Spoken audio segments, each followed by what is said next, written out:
First off, welcome to this week's Cities in a Snap. Sorry about that rough introduction.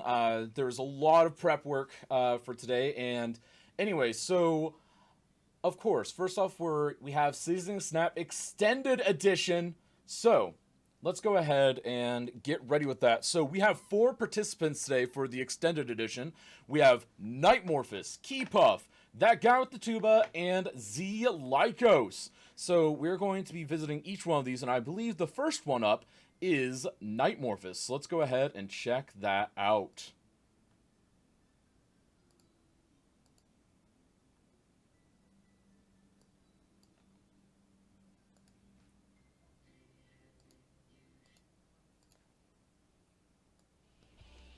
As the main theme is public transportation, let's take a look at the relative map, shall we? As you can see, we move around 5.8k pop per week, and it's around 11% Not afraid anymore. Yeah, I know, right? It's I think it's a really good result, as we don't even use the free public transport policy. But let's take a better look on what we have here. Here we got a village based, inspired by Europe. We got some Italian stuff like this one, like this zone here. I like the Italian vibes. Two buildings here. We got some northern Germany, Holland, Belgium zone here, and this instead more Europe, more Mediterranean, Spanish stuff. Here we have the village station that connects to the main hub there, and just a simple bus line that connects to I really like area. that. On the other side of the map, we've got a green city here with their own hub formed by this station here and this intercity bus terminal here. Obviously, the bus in this city are green ones that I found, assets that I found on the workshop. Moving along here, we can find our Metropolitan Airport, space elevator, intercity bus station. This intercity bus station connects to the region and connects to this city here and this city here, this hub here more specifically. Here we got another hub formed by the Colossal Park Sports Precinct with its own train station. Plus we got stops for the metro. This is very beautiful. The tram and the bus. Here instead we got the university area connected to the city thanks to metros, bus and a trolley bus here. Going to the south, we've got the harbor here that connects to the other city thanks to this underground metro station. Moving along this road here, we can reach. Yeah, exactly. It seems nice and organic too. I think is the first you unlock in vanilla, and it also has a metro station here. This is a 2-platform cross station. It truly has a little bit of everything. The main feature of our public transportation is this hub here, created alongside this parking I like lot these here. big parking lots there. Here we got a multi-platform train station connected to the region, obviously, and to the 2 villages and to the stadium. Plus there's a line that just moves here and connect to there. This is really good. Here we got a bus intercity bus hub. Plus we've got trolley bus stop here and 2 tram stops just outside here. And well, this is my main transport feature in the city. We can just take a better look here. You can see metro everywhere. we Holy have heck. just created something like that. That basically it's a city expanding, so they are just building along their lines.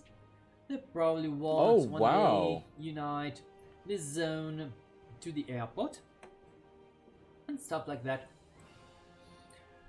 I hope you like what you've seen here. And thank you for watching me, and see you next time. Bye, everyone.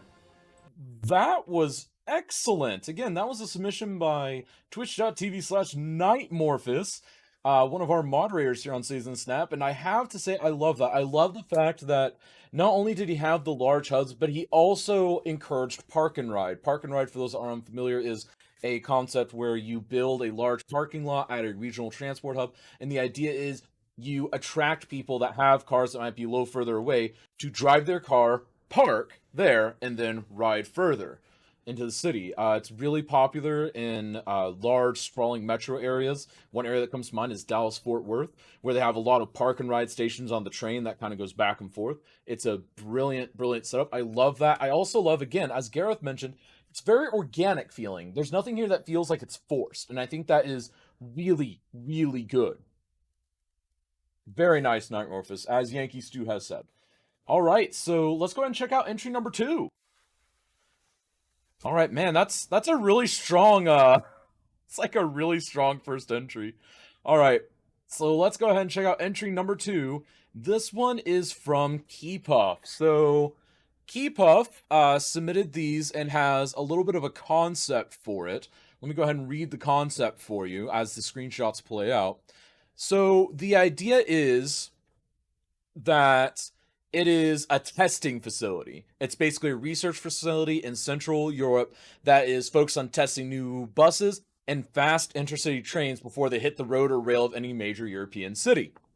And it's also testing a new idea named Bus Tram Network, which targets at increasing comfort and quality of more mass transit between buses and metro. Its idea is simple: let's just make roads with designated bus lanes on Central like normal trains while using high-capacity buses. In this example, double-articulated Solaris 24. Studies have proven it's a lot less expensive to develop, as it does not need rails or electric cables, but still saves as you get cars off the road. The whole research center is not only located next to rail, which makes delivering buses for tests easier, but it is also near an important highway that uses an older interchange, which was designed to help a close village. Also, this area was undeveloped, so land was not expensive, which makes later upgrades as city-inspired grids possible to develop. The latest upgrade was a small rail with 2-stop testing system that made possible the testing of trains in their own environment instead of only making measures on parked ones. Well, that's what I built and thought about my free time, which wasn't much, so it could even be a CIS build if you think more. There we go. So again, this is from Keypuff. So again, the idea is it's a research center, and I actually really like that. This is a unique take on the public transport design because think about it. We have facilities like this. Like if you go out to the Western United States, there are several testing facilities where they're testing high-speed rails, where they're testing, vacuum sealed rails, things like that, that can actually benefit us in the long run. And you do have testing facilities for that stuff. And I think that something like this, even seeing how the buses would interact and interface while going between various different stops, I think that's actually a really cool idea. And the fact that they even built their own interchange to not only connect themselves, but help a nearby small town. I like the lore. I like the story. I like the feel of this one. And again, I think this is a very unique concept. And again, you can see here, it's an area where you can test the different turn radius and sit there and kind of see what handles well, what doesn't, what the angles are needed. And then it looks like that's just the depot where they exist. I actually really like this concept. Oh my goodness. This looks really, really good. So again, this is a very unique take on the public transportation theme for CIS expanded by Keypuff. Wow, that's simply stunning. I didn't expect to see something like that. I really didn't. What do you guys think? Is that a nice, unique take? I think it is. So up next, we have our third submission, and this one is from that guy with the tuba. So Tuba has developed an area. He didn't tell me much about it beforehand, but it looks like we've immediately got an airport, and it looks like, okay, he's got some trains. Now, one thing, that rail way in that top left corner, not a fan of that. That's a huge slope. Ooh, That's going to be some points off from the chat vote. I can guarantee it. I like this. I like the fact that he's using the bad peanut stations because they just feel a bit more contemporary than what we're given in base game Skylines. And yes, Gareth, that's another good point. Didn't know it was a thing. Well, there you go. So I like this. I do like too his build. It does seem like it has a lot of rails, and it looks like it's actually quite busy. Lots of customers. And look at that, nearly empty city streets. That's actually really interesting. So this almost has a take of we had a lot of cars, but we're trying to remove them by integrating more public transportation. I actually really like this idea. I think it's another interesting concept. I would have liked to hear a little bit of the backstory of why it is like this because we're just having to speculate. But that's really what it kind of looks like. It looks like it's a city that decided, you know what, we've got money, let's take the cars off the road. It is a little vanilla, Reaper, but you know what? I think they're doing a fairly good job considering it's vanilla. And bike lanes. Yes, and bike lanes. And that's something that we didn't see in the other two because a lot of people forget that a good partner of public ooh, those walkways are also a little on the high side. But no, so something else that people forget is bike lanes are critical to good public transportation infrastructure because you need to make sure that people have a green way to get from their home to the regional hub or from the endpoint of the regional hub to their work. And a bike is a great way to do that.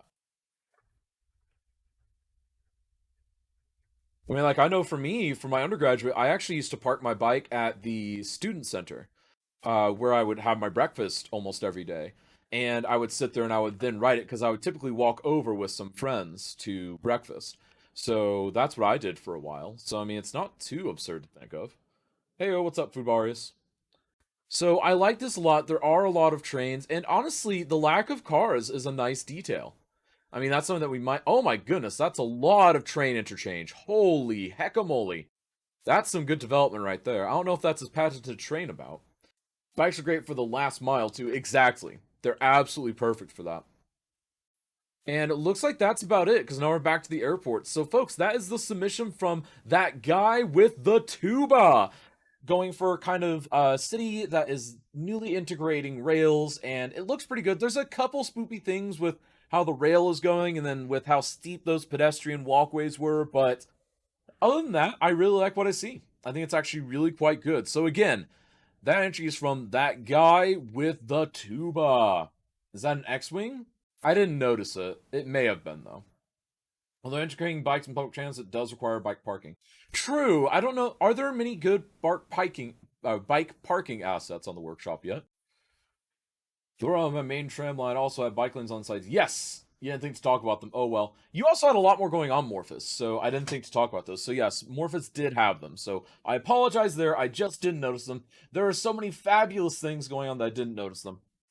Alright, so let's go on to the final entry for today. And this one comes to us from Z Lycos.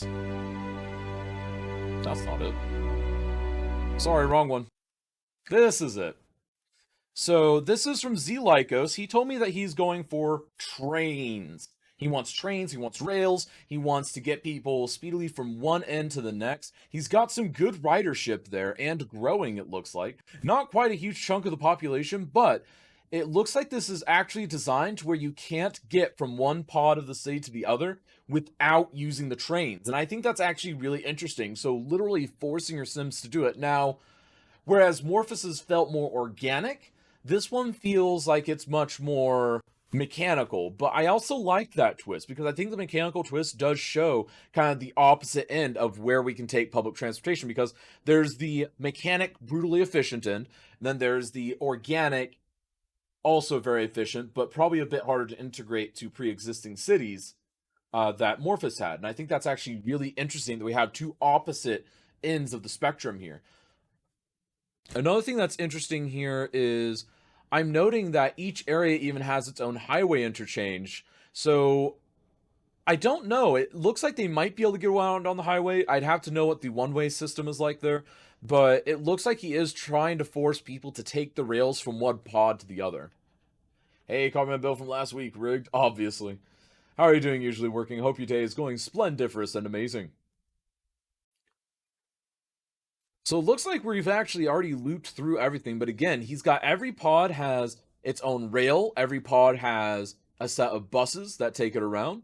And I think that's actually really, really good. We're seeing a lot of interesting development there, and you see all of the industry down there. I think, oh, that's a beautiful night shot right there. Absolutely beautiful.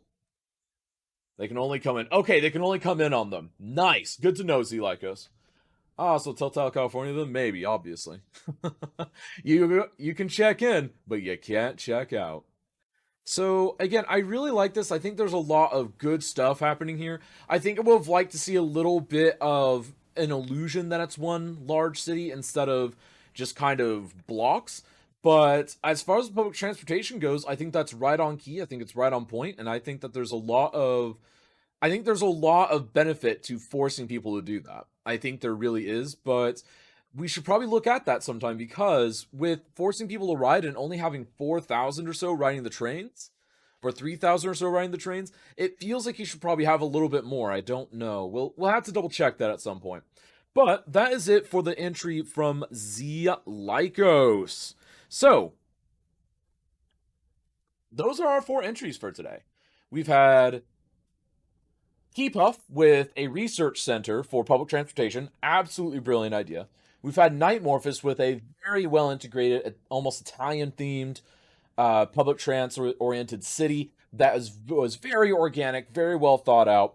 We had Tuba that kind of looked like a city that was quickly trying to adopt public transportation, which I kind of like that bent.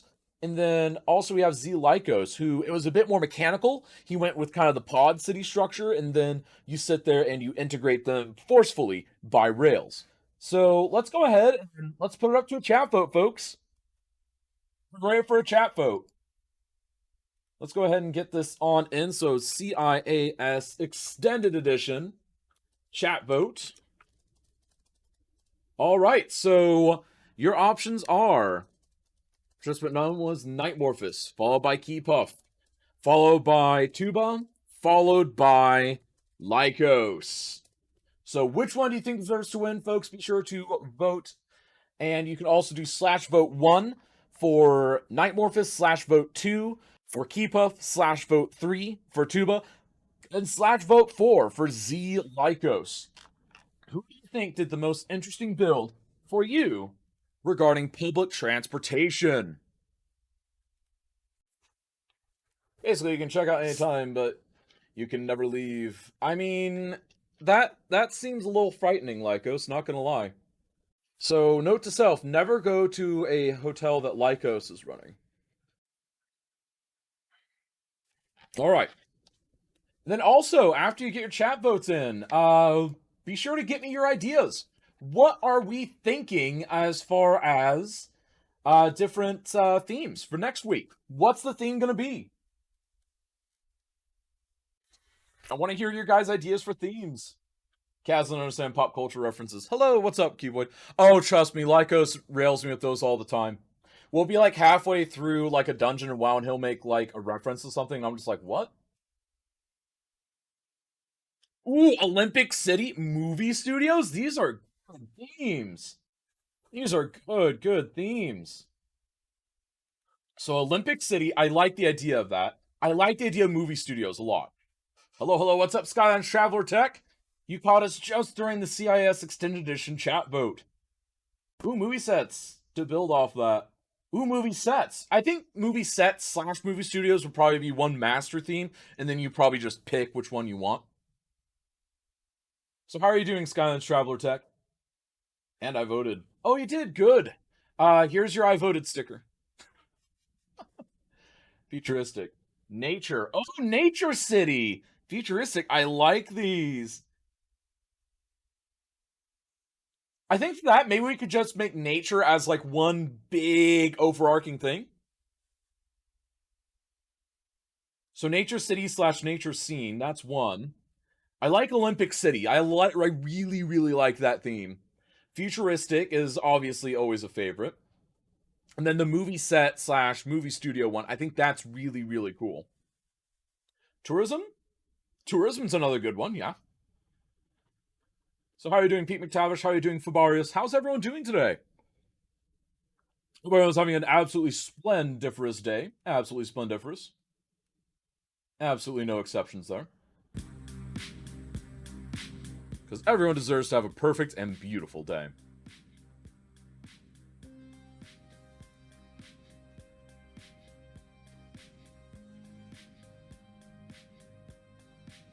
There we go. And it looks like we're about to have a winner, folks. Took my lunch. Nice. All right.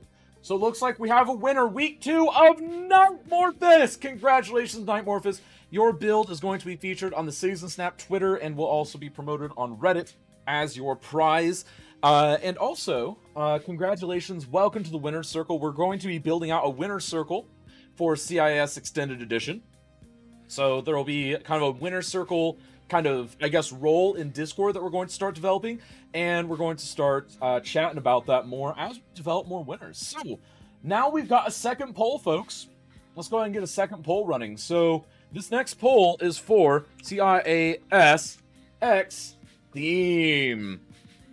So Olympic City, I think that's an absolutely beautiful idea.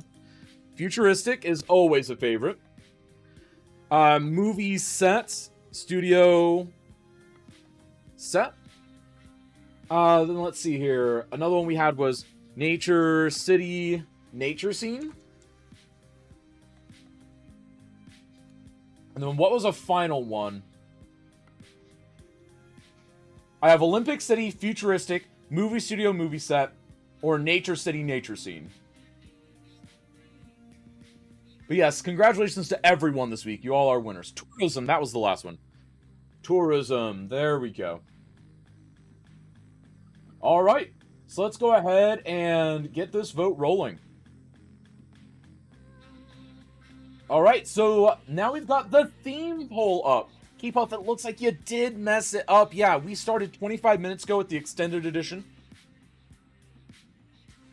And we're just wrapping it up. We're actually just now chatting about the theme for next week, what that's going to be. And we've got some excellent suggestions from chat. Because remember, I'm always going to take the suggestions from chat. I'm not going to sit there and inject my own ideas or force my own thoughts. I'm going to let chat decide on what it is. Because you guys, in the end, you guys decide. CISX 100%. Just like you guys have a pretty big hand in Cities and Snap live builds, you guys have, I would say, even more power for Cities and Snap Extended.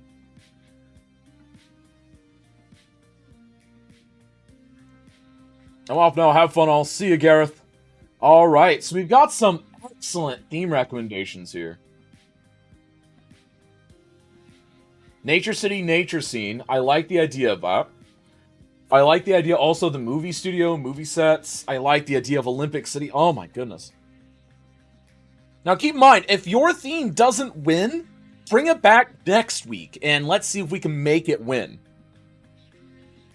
Because there's a lot of good themes here. Like, if I could, I'd just say, hey, let's just schedule the next, like, 5. So you've got 5 excellent ideas here.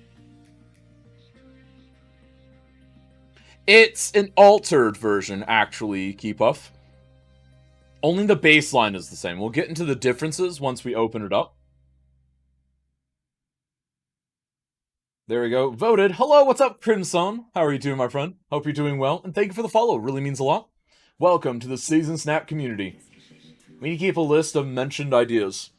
We should keep a list of mentioned ideas. That is a great idea. Does someone want to do that? I'm already managing 18 different things. I don't know if I can manage another list.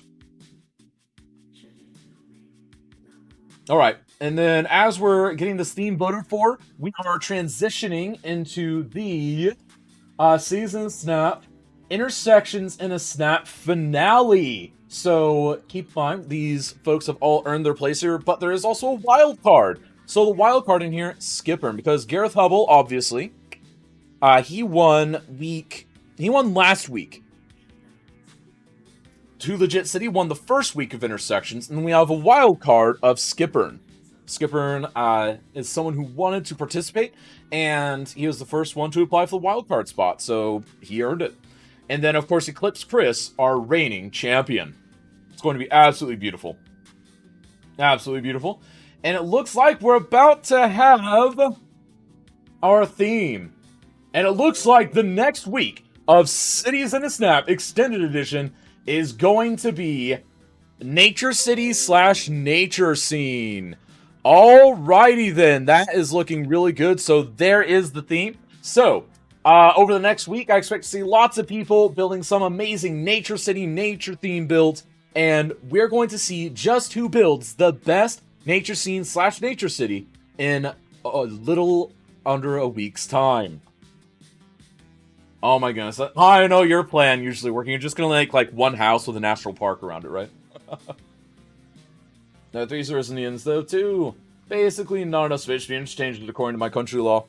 Not enough according to most country laws, but I think that's where the real challenge comes in. So let's go ahead and dive in here. We need to go ahead and let's refresh Gareth's screen because it looks like Gareth's screen is kind of being spooky.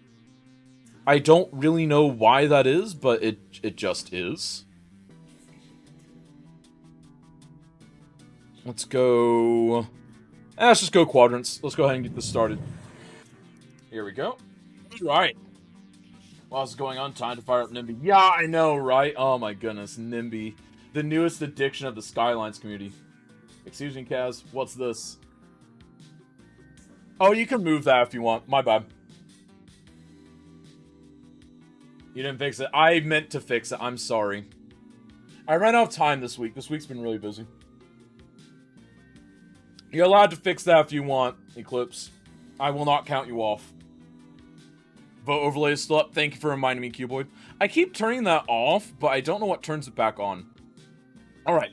So let's go ahead and get some announcements rolling. Announce. 60 seconds to start. Now, we do need to refresh Gareth's screen, because for whatever reason, Gareth's screen is not behaving.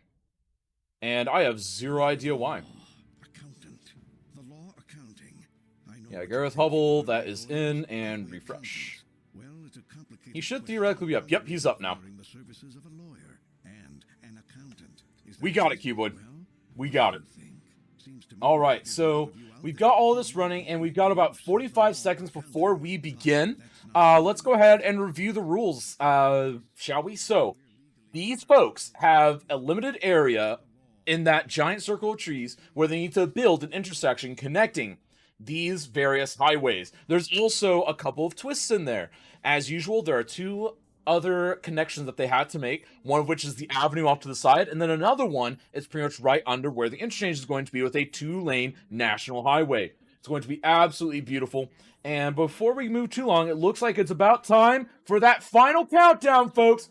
We've got 8, 7, 6, 5, 4, 3, 2, 1, and start. Season Snap has begun. Here we go. All right, let us go, folks. It is 2 p.m. on a Saturday, which means it is Cities in a Snap time. Gotta love it. All right. So, again, no sabotage this time. It really is all down to getting things connected on time. It's a little trickier because there's a few more buildings in the way. There's an obnoxious giant church in the way, but it's all possible. I have built intersections here to test it and make sure it's possible. I've done 2 different scenarios myself, so hopefully they are able to come up with something good in this amount of time. There we go, and oh, of course, Ybuster, welcome to the ban list.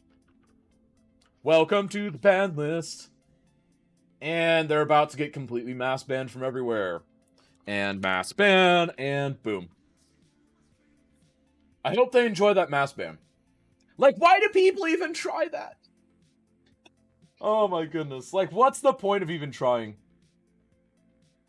It's going under all the time. Oh, I know, right? It always is. Alright, so let's go ahead and...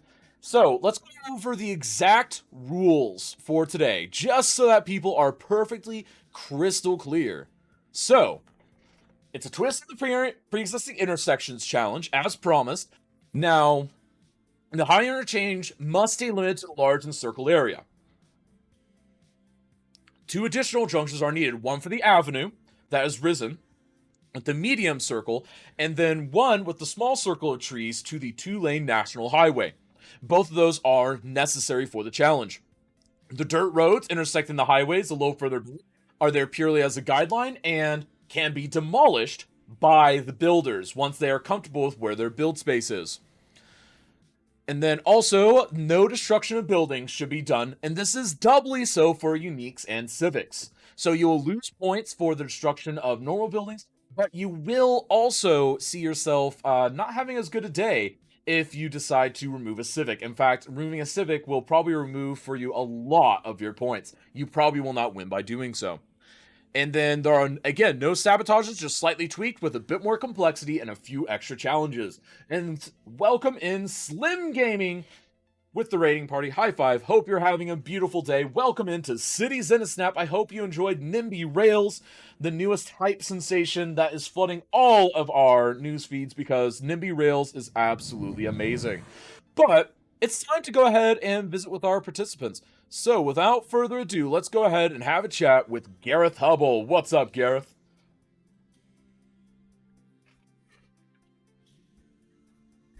It's like 2 minutes early. Is it really that early? Like, come on. Anyways, so, you know what? We'll call it horseshoes. So, anyways, so what do you think of today's challenge?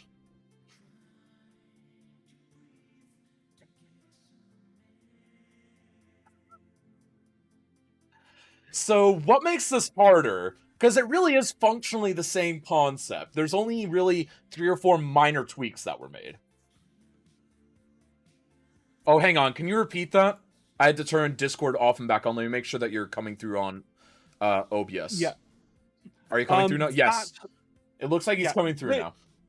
This national got him road now. makes it harder. Okay, so again, we'll repeat that last bit. So welcome in. You have some nasty things to say to me, but what in particular do you think makes this challenge so much worse? I think it's the national road that you sort of put in there. I think that was not kind, Kaz. Come on, even you have to admit that was horrible. Yeah, Without that was. That, it wouldn't be too evil. But no, with that, you had to do it, didn't you? Well, in my defense, some people said, "Oh, it was a little too easy last time." So okay, were any of those people any of the people that participated? 2 people that participated said it was maybe slightly too easy. Those 2 people need to try this map then. And they then need to be very, very quiet and accept that they might have been wrong on this one. You know what? That's fair enough. So, what are your immediate thoughts with it, other than, oh my god, this man is evil? What has he done? Well, in some ways, it's not horrific. By the way, yeah, I just to give you this quick story, because I know that you're probably wanting to know. What? Well, go on, hang on, you've gone very quiet. I don't have any words. What am I looking at? Right, well, unfortunately for me, last week I tried to do this on a budget, but it was apparently not enough of a budget. So my boss, Ivaltal, came in and sort of heard tell that there may be a company being run by a duck, and as such decided that that was wholly unacceptable, that we were going to lose to a rubber ducky. So we've got to beat a rubber ducky. Think I've just broke Kaz, and no toggle bit. I'm just ignore toggle bit for that. Okay. I actually cried a little bit there. Have we still got a living Kaz? Is Kaz alive, or anyone in the mainstream? Just tap him, make sure. Kaz, I might need to check on me. Oh my goodness, so that's brilliant. I love that Ernie the Duck has reached this point of memedom that we now have to counter meme him. Oh, yeah, look, this is a metagame. At the end of the day, we now have a Skylines metagame. I mean, yeah, there really is. So, all joking aside. I can't even, I'm trying to get my next question up. I can't stop thinking about that giant thing. So, Yes! All right. So, the next question, I promise I can get this out. is, so as far as intrusive buildings, do you feel like that church is too limiting? Do you feel like it's just out of the way enough? I must admit, with judicious use of anarchy, I think that's legit. I think that can be worked around. I think it's going to be a pain, but hey, this is the final. It was never going to be simple. I mean, yeah, it was always going to have a couple little twists. So, truth be told, it was at one point in line with where your highway currently is, but I Why decided that does would that be not way too surprise cruel. me? Yeah, it was a thought at one point, but then I was like, I've already been that guy. I better give them a bone. And right now, this is me throwing you a bone. This really just kind of narrows the corridor. Yeah, you really did need to throw us a bone on that one, I think. So, well done for noticing. Thank you muchly. Okay, well, anytime. It's what I'm here for. I'm here literally just to make your life simpler.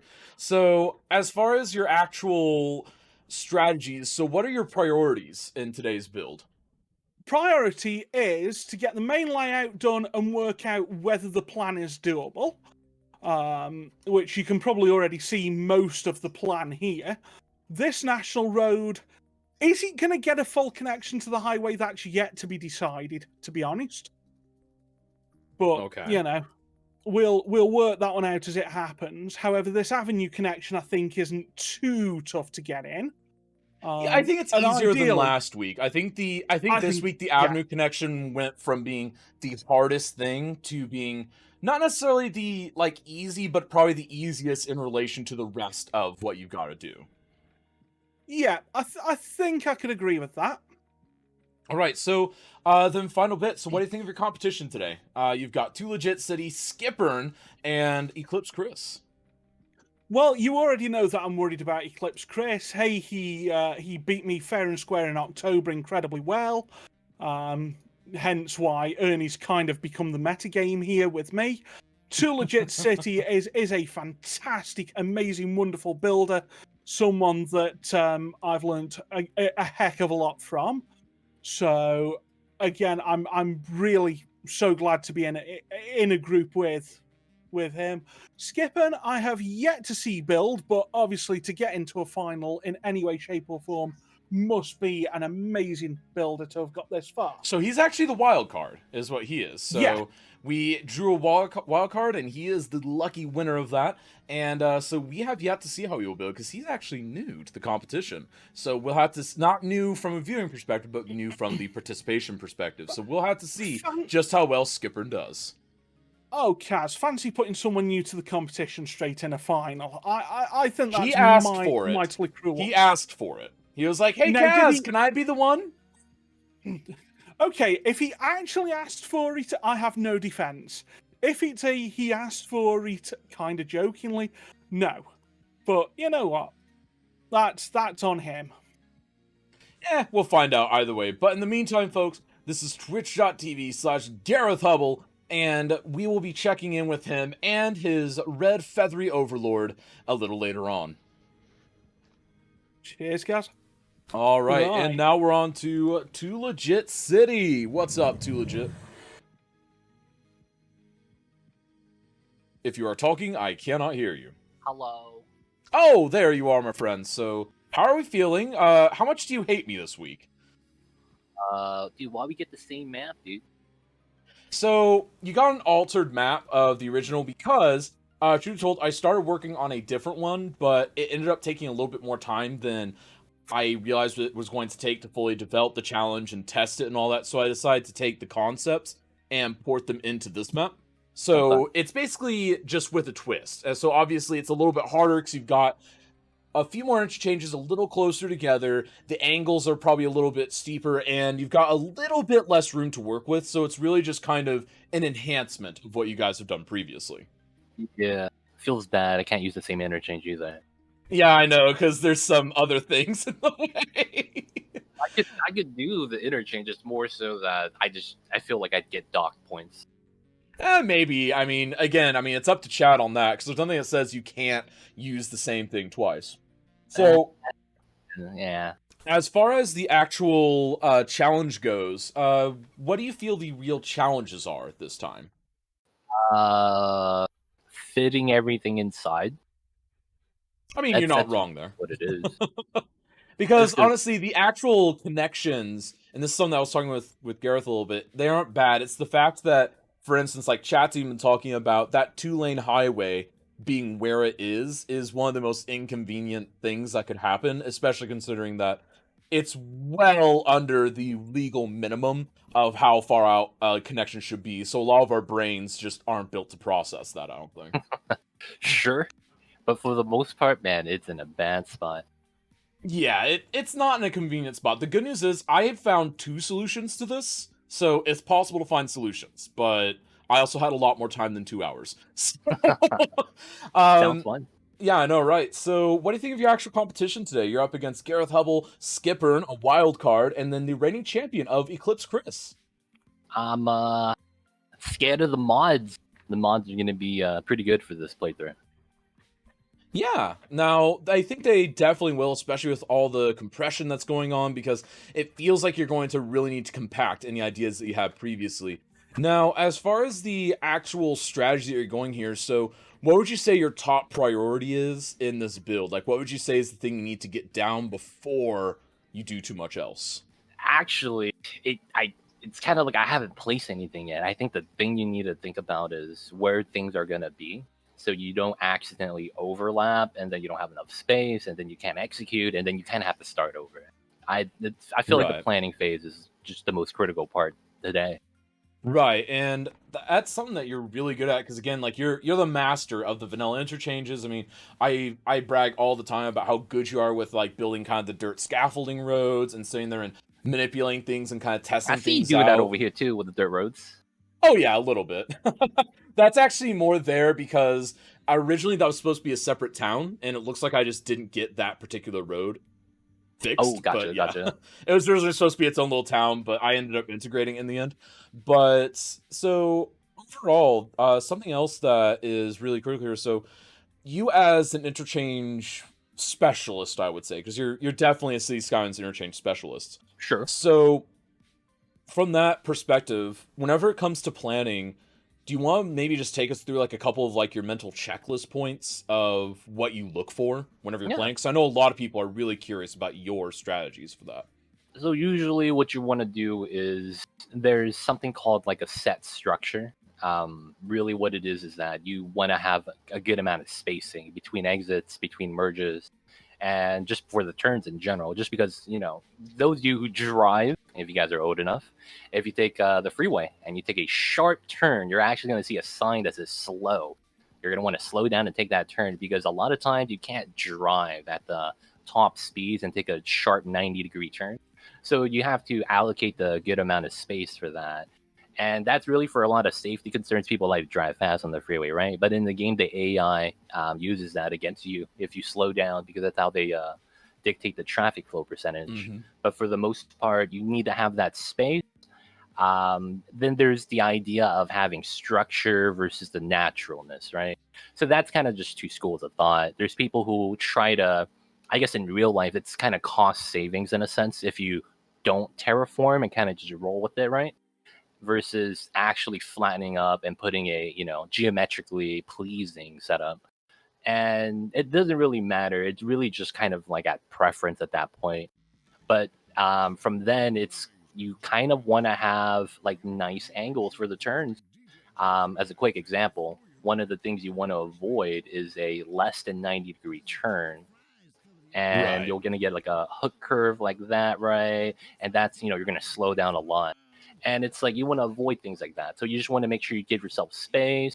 And then for the most part, make sure that the merges of the freeways don't fight with each other. That's one of the Right. major things when you're going from freeway to freeway. You have to understand that that's high volume and should anticipate even higher. So you're going to want to have good splits, give space so that you don't have, competing for certain lanes. And yeah, you do that. And usually I don't think about noise. It's only when you're playing the game that that's somewhat of an issue. Right. But most times, though, you're not going to have like housing right next to a giant interchange, right? Typically, that's just barren Right. In space. this case, it's more just to like show representations, Yeah, obviously, but in real life, you would never have especially low density residential, because you might have high density because like you got like projects type housing, you've got public housing, things like that. But realistically, you just never see like those little suburban homes 8 feet away from a gigantic interchange. Yeah, And if there yeah. is, you've got one of those massive sound barriers like they have in places like St. Louis and all that. Yep, either that or like some sort of like a canal or something just to have as a barrier. Yeah, just something to kind of catch some of the sound waves. But, well, thank you for sharing with us some of that insight, because I know a lot of people love the way you design interchanges, and I know that getting into your head a little bit is very valuable to a lot of people. But we need to get out of your head so that you can sure. get planning, get designing. So, Yes. folks, again, this is twitch.tv/2legitcity, the interchange master. Let's see if he can pull it off today, and we will Thank be you, guys. checking in with you later on. And now we're on to Skipburn. What's up, Skipburn? The wild card. Yeah, Cass, thanks for the wild card. Yeah, anytime. I mean, you asked for it. So, what are your thoughts here? Like, so you've been dropped into the final, and it's a harder version than we've done before. And Gareth mentioned that I'm evil for making you do this. So, what are your thoughts at me right now? Well, I had some ideas before the challenge, and what you gave me, I could scrap everything. Good. So you couldn't plan for it. That's what I was anticipating. I had some ideas for how a good interchange would be, and I didn't expect any of this, and so Well, here's hoping they're able to do it, and hopefully you don't hate me too much for it. So, now, as far as the actual, like, build today, so, are intersections something, because you mentioned that you really want to partake in this, are intersections something that you like designing normally? Is this kind of your wheelhouse within cities? Tell us a little bit about your experience within cities. well, there's I mainly look at logistics when I'm building the cities. Right. So either highways, public transport, something that that helps out with the logistics, and that's one of the reasons why I got all the DLCs. All right. Hey, that's actually like that actually sounds pretty fun. So, as far as your actual builds outside of like logistics and all that, like what can we expect to see? Like, where do you take your inspirations from? Because you're news partaking in Season Snap, and I know a lot of people will be curious to see what they can expect to see from you in the future. Well, I use some eye candy mods. If you see the K up in the corner, Right. that's a group for Clyde's mods. Mm-hmm. He has some eye candy mods, like I can change the rules for naming districts. I can change the rules for naming highways. So if we go out of the editor a little, you see this is the Evans Viaduct eastbound. Right. I have some, and the neighboring cities has been generated with different names. So I have the Kvalheim Smedsund Highway. Right. So this is something I'm playing around with a Kleidsma mod. Citizens have unique names. See if we can find one here. This car is owned by Afonso Perez. I like that. Yeah. Just helps to see it feel a little bit more lived in. I really do like that stuff. Now, as far as your strategies for today, so what's one thing that's really tripping you up? If you had to pick one thing that you wish just weren't there for this challenge, what would that be? The small highway connection. I think everyone agrees on that. Yeah. So the good news is I've done 2 solutions to this particular intersections challenge. And on both of them, I was able to get that highway connected fairly well. But again, I did have significantly more than 2 hours to think about it, and I also designed the challenge. So there is that little bit of bias in there, but it is possible to get it hooked in there. Now, final thing. So what do you think of your fellow participants this week? You're up against some pretty good folks. Gareth Hubble, Too Legit City, and Eclipse Chris. Yeah, those are pretty tough guys. Of course, jumping into the finals, I wouldn't expect it to fall out easy. Right. But yeah, these guys are definitely a challenge. I would definitely say so. Now, again, folks, this is our wild card for the day. Twitch.tv/Skipburn666. And my friend, we will be in here soon to chat with you during the halfway point. And until next time, we'll be catching you soon. Yeah, talk to you later. All right, let's go ahead and check in with our final contestant, Eclipse Chris. What's up, Chris? Hey, Kaz. How's it going? Oh, so obviously you're in love with me right now, right? Like those were laughs of love, right? Well, I'm pretty sure you're just having so much fun. Evil Kaz is very pleased right now. That's what I'll say. My things I've noticed is the height of the initial highways from the 2 sides are quite high generally, and there's this massive hill. That hill is a problem. So originally the highway was actually going to tunnel through, but I couldn't really find a way to do that wouldn't actually make it harder, if you know what I mean. So I felt like having the downward slope was actually the easy. Now again, that was just my personal play. Now, this is an interesting strategy I'm seeing you use. This is a strategy I'm seeing more and more people use, just getting the directions going before you mess with heights. Is that a new thing for you, or is this a strategy you've been adapting to for a while?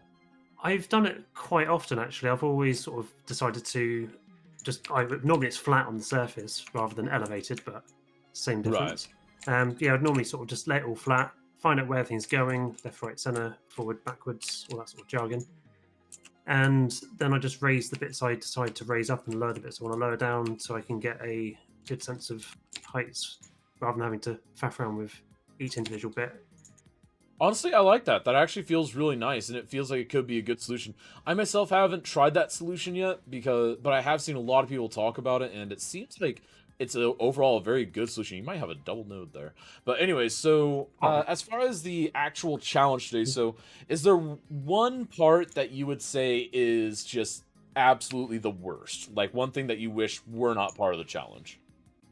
I would like to have more free play of where to put my intersections and junctions and create new ones over existing ones, but of course the constrictions it's real life situations. You wouldn't be able to normally go and destroy whole neighborhoods without right, or just like use move it to like move one quadrant of the city slightly to the right. Yeah, something like that. Yeah, and I think that's part of the I think it's a weird double node if I were to take a guess, but surprise! Hey, I was right. I've caused that to happen so many times it's not even funny. So, anyways, I don't think that counts as me helping. That was an observation. So, as far as the actual, eventually, yes, like 2 minutes before the end. Anyways, no, just kidding. So, as far as the actual challenge goes, so obviously fitting it within a certain area is very challenging. Now, what do you think of the idea of it constricting like that? What do you think of treating it as real life? Do you like the idea of that? It's a good challenge. Are you still not sure?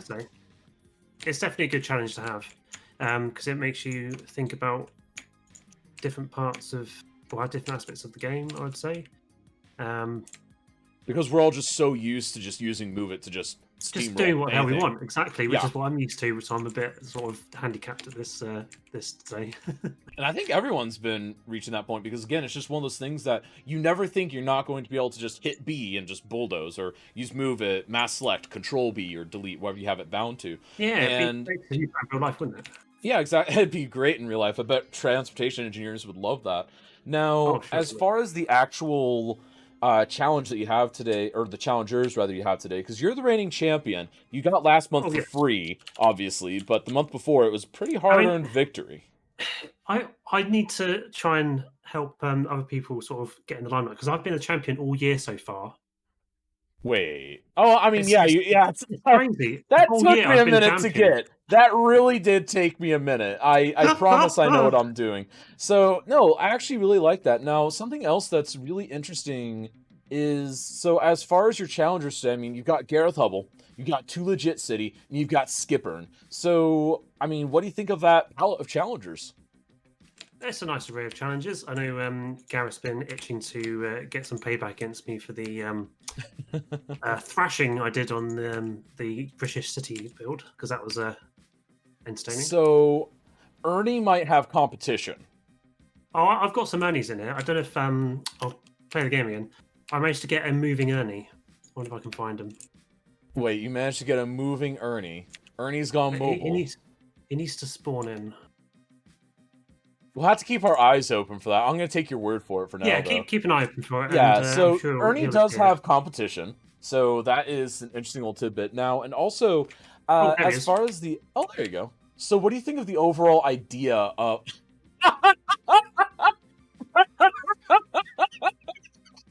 I mean, no one has ever seen Ernie move. Okay, Ernie has always been stationary. So this is how Ernie gets around. That is how he does it. Just bulldozes that everything out of was his way, just runs over amazing. everyone. Okay, oh my goodness. Oh, that is... I've been broken twice during the beginning interviews, so... Okay. Always a pleasure. You broke me on what I'm trying to do, so... Yeah, it's true. So, now, as far as the actual challenge, intersections in a snap, what do you think of the idea of intersections in snap? Because you've been sitting there watching all month. I mean, what do you think of the concept? What do you think of the idea? Is it something that you enjoy? Is it something that you're not sure on? Where do you lie on it? It's new, refreshing. I do think it's a good addition because it adds extra challenge to the game or the competition, and it allows people who may not necessarily have sort of strengths of doing sandboxing and all that sort of stuff to sort of show their stuff. Right, because intersection design is a whole aspect of the game. Like, there are people who literally only do this in the game. I mean, look at someone like Too Legit City. He is the intersection design master. Like, no one can dispute that. He is so good at it. And to see him shining in this, because he does really well in Season Snap as is, but, like, he really shines in things like this. And it's just absolutely stunning. Anyway, so we'll be with you here around the halfway point, because for now, we've got to go ahead and bid you adieu for now. And we were going to go ahead and... Sweet. Oh, sorry. So we're going to go ahead and chat with you later. And folks, until we come back to it, this is twitch.tv/Eclipse Chris. Cheers, guys. And now, Cuboid, I do see what you mentioned, and technically, yes. Or no, I'm not really sure how we would qualify that. If you want to quantify that thought to chat, I think that is an interesting thought. I don't know, personally, how that would lie. Because, like, it doesn't... anything, if that makes sense?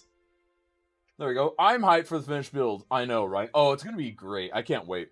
I absolutely can't wait.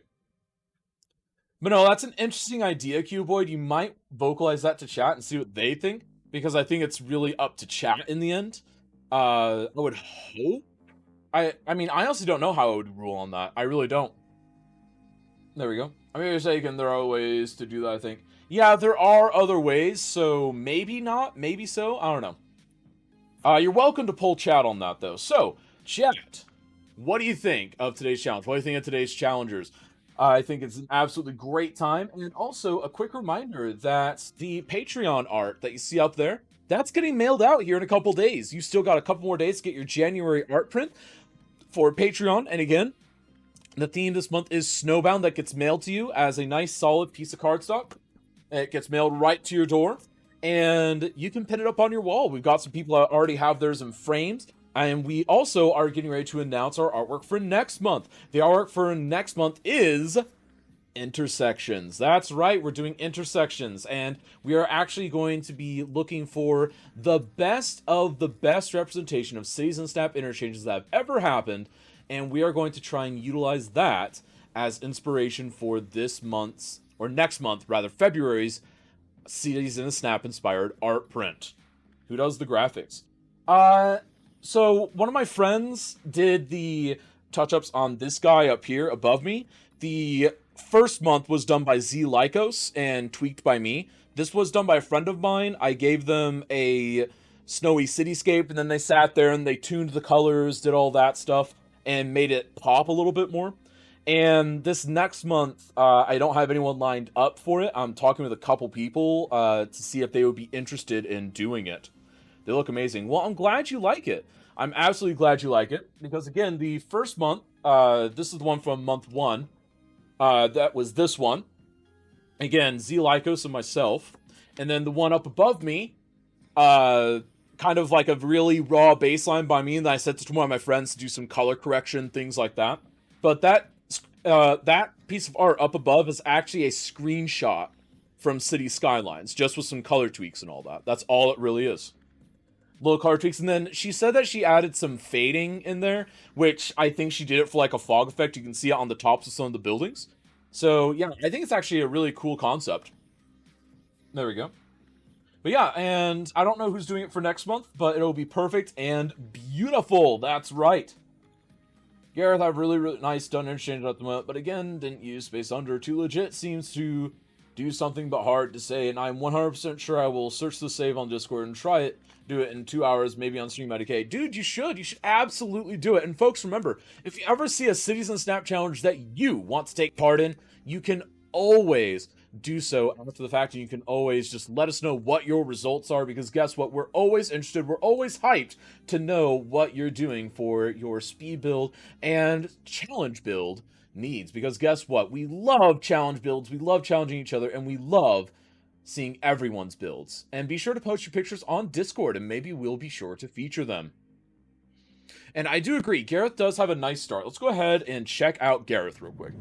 And also, I want to take this moment to announce that we are about to start up a giveaway, folks. That's right, it's about time for a giveaway! Can we get the hype rolling in chat, folks? Let's get that hype rolling. And this giveaway is actually going to be for another thing given from Cyber Scythe X.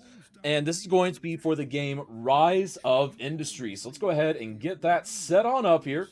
Go to giveaways, let's see here, and then we've got this one, and give everyone their first, and ticket cost 0, max per user 1, and beautiful. It is off, it is rolling. Rise of Industry. Be sure to enter that giveaway now using !ticket, !enter to get your chance at winning Rise of Industry. I've not seen the game too much myself, but it seems interesting to me. There you go, hype for a game that not me will win. If you don't know that, keep up. Be sure to use !ticket to see if you're the winner today. See if you're the absolute magical winner. Yeah, Reaper, the hype is real. It's always real for Cities in Snap. I love Cities in Snap Day. Hashtag best day. Because honestly, like, what else are you going to do on your Saturdays? This is where you are on Saturdays if you enjoy Cities in Snap. Just saying. FSF with the ticket, Sachi with the ticket, Reaper with the ticket. Be sure to use !ticket. And then moderators, can I get someone to run a polyphony announcement? Or actually, I'll go ahead and do that. Ticket, because it seems interesting. Announce, let's see here. Rise of Industry giveaway live now on the main CIAS channel. There we go. I could try to knit. You could try to knit. What? You could try to knit? Why would you try to knit? Oh no, and it looks like Gareth has an issue happening there. Now, this is really interesting. He has actually a really, I guess, straightforward stack interchange. This is a straightforward stack. There's not much going on to it, but he's got to try and get those other connections in. So I almost wonder if he's gotten this baseline in only to need to kind of alter it a little bit so that he can then move on in. Now, immediately right here, I think I can see what he's doing. It looks like what he's trying to do is kind of part the waters a little bit so that he can maybe get some entry going on to that lower highway there with a second set of roads. And oh, it looks like I was denied my thought process. Never mind, folks. I was wrong. Nah, it's not a standard issue. Electrics is prompt. Fixing node and or. Ah, fixing node gore. You know what? That's fine. Fixing node gore is always a good thing. You could try to knit instead to be here. Oh, you could try to knit. Why would you try to knit? You could knit a Cities in a Snap scarf. I think that'd be funny. Hashtag Cities in a Snap scarf. I'd wear a Cities in a Snap scarf if I wore scarves, but I don't wear scarves. It's way too hot here in Oklahoma. Day does with a ticket. Hey, everyone. Luca, welcome in. Welcome in. Welcome in. And then, folks, also, I do hope that you're all having a beautiful time there at your event. What? That is interesting. There we go. Hey, Luca. Hey, Luca. Indeed. Stack interchange hype. I do like a nice stack interchange. No, I do wonder if it's possible that Gareth hasn't quite thought out that he might need a little bit more lead time, because he needs to give people merging on the opportunity to get into either lane, because otherwise they're going to be forced off of the roundabout on their first go, and that is less than ideal. That's absolutely less than ideal. Gotcha with the ticket. There we go. Thank you so much for getting that ticket, and hopefully best of luck to you. Luca, you missed my win in CISX. It's true! Your fellow Italian has won Season Snap Extended Edition, the Public Transportation Challenge, and the new challenge has been selected as Nature Scene / Nature City. So be sure to get started on your builds for that. I can't wait to see what those look like later on. Absolutely cannot wait to see what those look like. GG's night though. What? I watched the VOD. I have derped. Yes, you have. But it's okay, Luca. We love you. Have a good time. We absolutely love you. I steal all Kaz's scarves. It's true, because she actually gets cold. I don't. Like, I seriously have like 4, because I kid you not, there's someone I know that gave me a scarf like 2 years in a row after I moved to Oklahoma, and it's like, I have not worn a scarf in like 8 years anyways, because it's just never been cold enough, and I moved to a hotter climate, and you get me a scarf. Like, come on. Like, what's the point? That's what I'm having dinner. Nice. There we go. Making post city for Dominated by Nature. That would be a really interesting twist, Keep Up. I'd actually be excited to see that. I would be absolutely excited.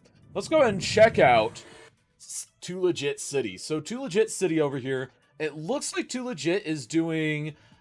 Okay, so... Oh, that is interesting. Look what he has done. He has decided that he's going to sidestep the entirety of that. Oh, this just got interesting. This just got really interesting. He's sidestepping that entire intersection. And oh, that is going to be good. This might be his masterpiece. Please don't do it. I have no time for such an advanced build. Oh, I don't know. You might be shocked. People can sometimes do that stuff in like an hour. In fact, one time on a Paradox stream, I saw someone do that in an hour. I kid you not. I saw someone do a post-apocalyptic Unruled by Nature in an hour. There you go. The vanilla strats. I know, right? Isn't he great, Gotcha? I mean, honestly, and this is another reason why whenever we were doing Intersections in Snap, I knew I was going to hear from him. Like, I think it was not even a day after I announced, hey, we're doing Intersections in Snap this month. He was like, hey, Intersections in Snap. And I was like, all right, I knew you were coming. Come on into legit. Because, like, this is bread and butter. This is what he is. Because, I mean, he is a good Skylines player in general. He knows the game. He plays it very well. He builds beautiful cities. But if I have one takeaway from Too Legit City, because I have kind of like the 1 or 2 takeaway method for everyone, where it's like, okay, if I know you for one thing, it's this. If it's Too Legit, I'm thinking intersections. Like, he knows his intersections. He knows how to design them beautifully. He does it in a vanilla way. That's the other thing that is absolutely incredible here, because a lot of people have to sit there and rely on huge mod and asset collections to do what Too Legit does using only the vanilla mechanics. And I think that is incredible. Absolutely incredible. And because these are methods that I did much more primitive versions of before I discovered mods. And it's just incredible to see how well he does them. Honestly, he builds beautiful intersections on his maps. Oh yeah, he absolutely does. He builds absolutely stunning intersections, in my opinion. There we go. What is February's theme? February's theme is yet to be announced. It's going to be announced after Cities in Snap ends today. There we go. Well, okay, so actually I lied. It's already been announced the individual weeks. Let me go ahead and get to that. I was thinking about something else. So let me go ahead and grab that. Let me go ahead and pull over. And so what's actually happening is there are several separate themes. So next week is going to be traffic management. There's going to be traffic scenario for people to try and solve, and whoever solves the traffic the best wins. It's pretty nice and straightforward and easy, and hopefully people can do a really good job with that. The week after that is disaster preparedness. Week 3 is question mark. Week 3 is the anniversary event, so stay tuned for that. And then the finals are going to be the finals. There will be some amalgamation of all of them. Try management snap. I want to go in. Do it, Keypuff. It'll be next weekend. Be sure to visit the application. Use the register command to get access to that application. Welcome, it's under announcements. It's true. Yep, there we go. All right, and then only thing I don't like here is not cost optimization. So, on one hand, correct, but on the other hand, incorrect, Keypuff, because you have to keep in mind, by using dirt scaffolding, he's effectively doing what a lot of companies do whenever they're building intersections. They don't use it to blueprint, but they use it to scaffold. And then they'll sit there and, okay, so we got, like, the really basic bridge. Now we can do the permanent bridge on top of it. And then they collapse the other bridge, etc., etc. And dirt roads are cheap enough that I think it actually works out well in the end. Yep, I just subbed 12th month. It's true, 1 year for Nightmorphous. 1 year. It has been 1 year. Oh my goodness. And yeah, 12-month subscriber from Nightmorphous. It's absolutely legendary, folks.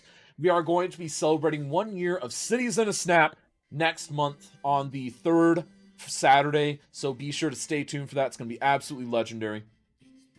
Is it going to make a weirdly turned trumpet? I don't know. I had an idea at first what I thought it was going to be, but I think I'm already wrong, so I don't know. It could be a trumpet. I think a trumpet would be definitely viable, but he would need an offshoot for that 2-lane highway. He would definitely be missing that. Hype for Nightmorphous. Hype for Nightmorphous indeed. There we go. Oh, never saw a thing like that there. Let me go ahead and get you the direct link then. Because I have been posting it in there a lot, but just in case you can't see it. Because there are a lot of announcements that go through the Season Snap Discord.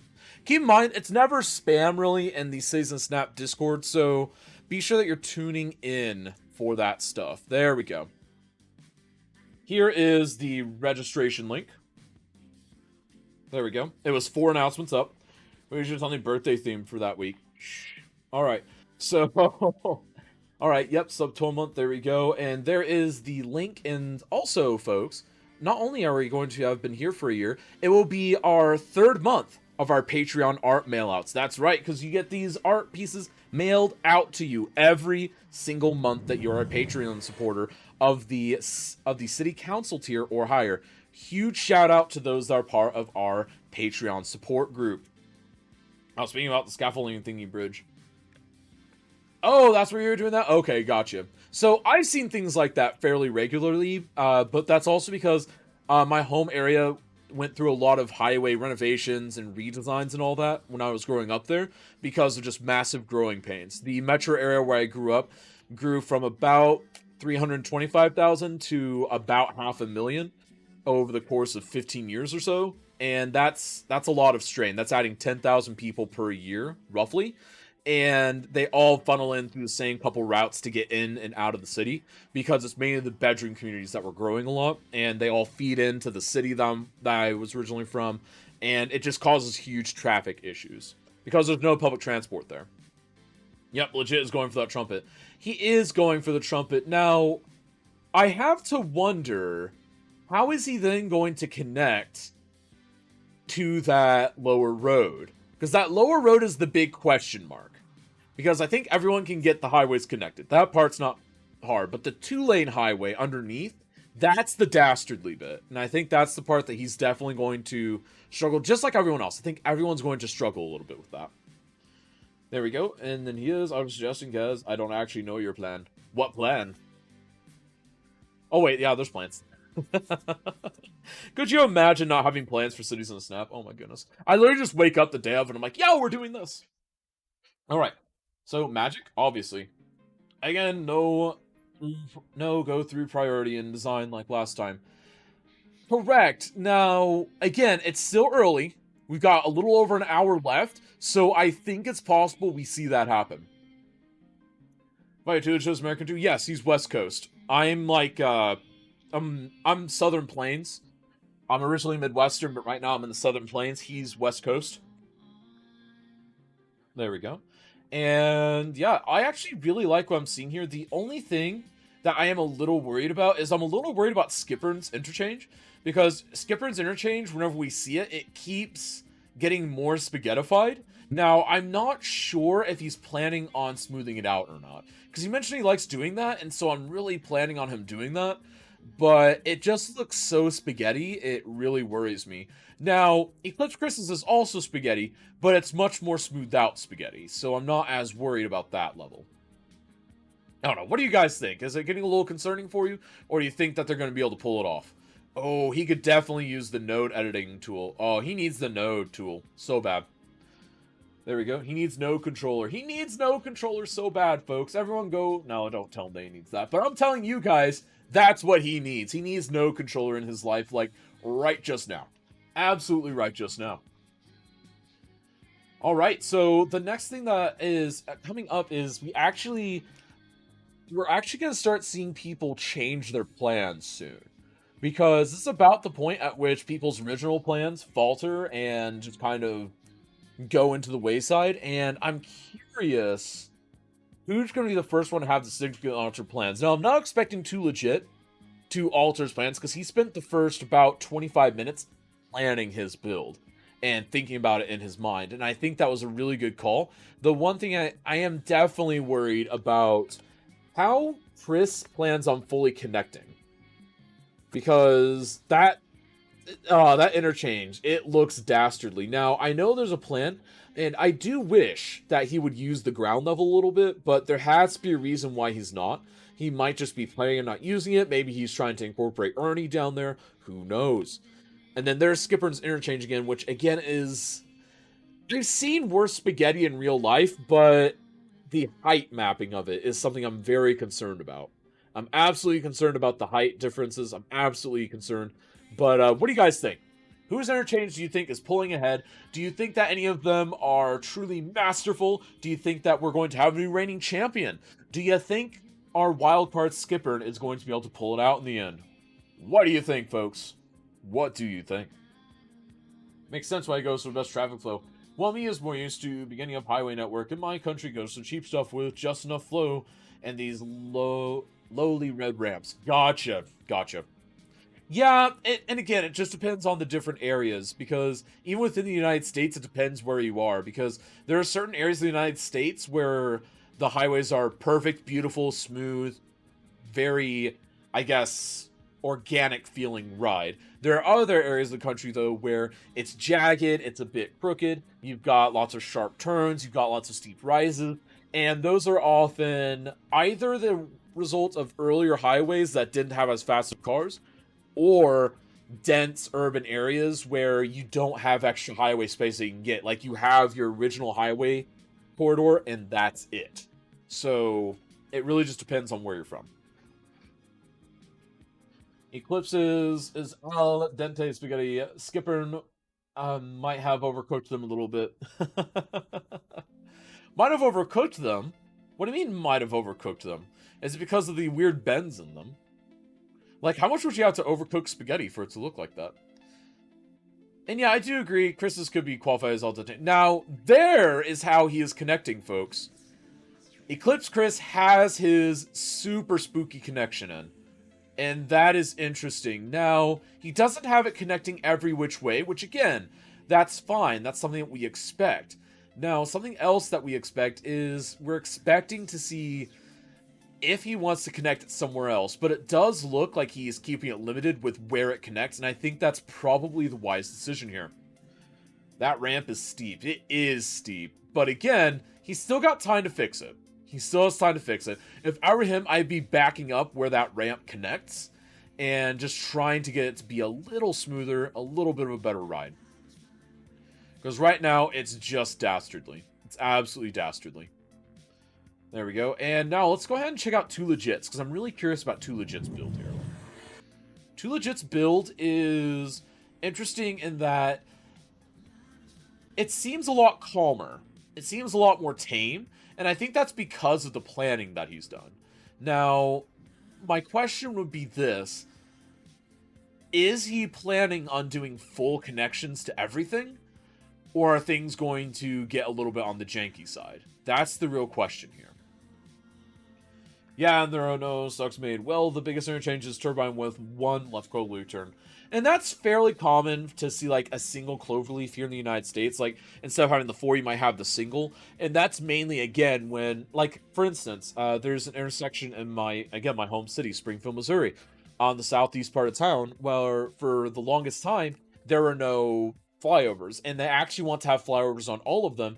But due to space limitations, there's actually not a way for them to add the 3rd and 4th flyovers. So it's actually 2 flyovers and 2 cloverleaf turns hooked in together. And it's purely because there's a country club on one of the corners, and they won't let them do that with their land. And that's fair enough. I mean, it's private land, but it's also one of those things like, why is it so close?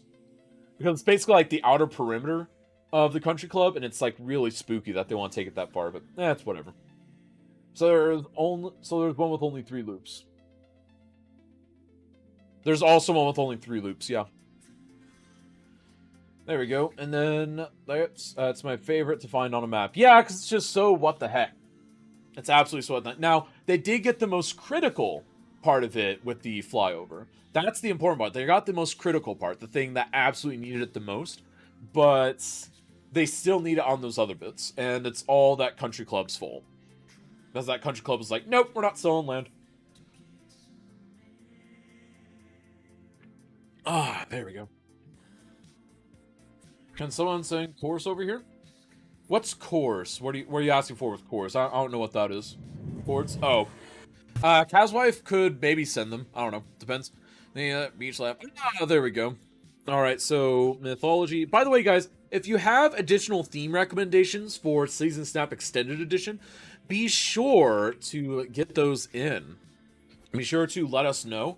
Even if yours didn't get selected this week or last week, we want to keep pushing it, and we want to make sure that you guys get themes that you want to see. And also, this is going to be kind of a repository of ideas. So if we do a one-off, if we have people with a grudge match that they don't know who to, what to challenge with, etc., that'll be what we use. Because we love seeing these themes used, because these are all excellent themes. We just had historical, mythology, beach. Let's see here. Historical. There we go. Localization. He's asking for coordinates to where the interchange is. And I wasn't thinking of southeast. I was thinking of northeast, actually. As one with 2 flyovers. There we go. All right, so let's go ahead and check in now, again, with each of the competitors for just a brief moment. And I kind of just want to see what everyone's up to. So it looks like at this point, Gareth is doing well. Gareth is doing quite well. He's got most things connected.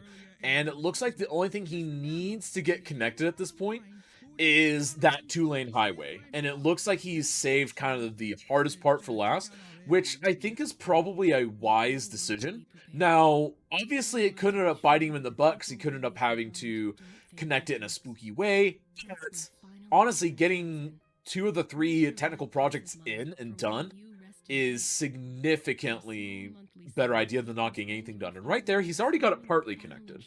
So he's got part of it figured out. Now he just needs to figure out the rest. Because right now it really is a matter of how else can he get it connected, where can he perfect it, and where can he tweak things to make it better. Though I am shocked to see him already have a little bit of a connection going there. That's one of the 3 would be good too. True. Alright, so over here again with Too Legit, we kind of see what he was doing. We were spending a little bit of time with him earlier. And then over here we've got Skipper. Skipper again with kind of the pile of spaghetti there.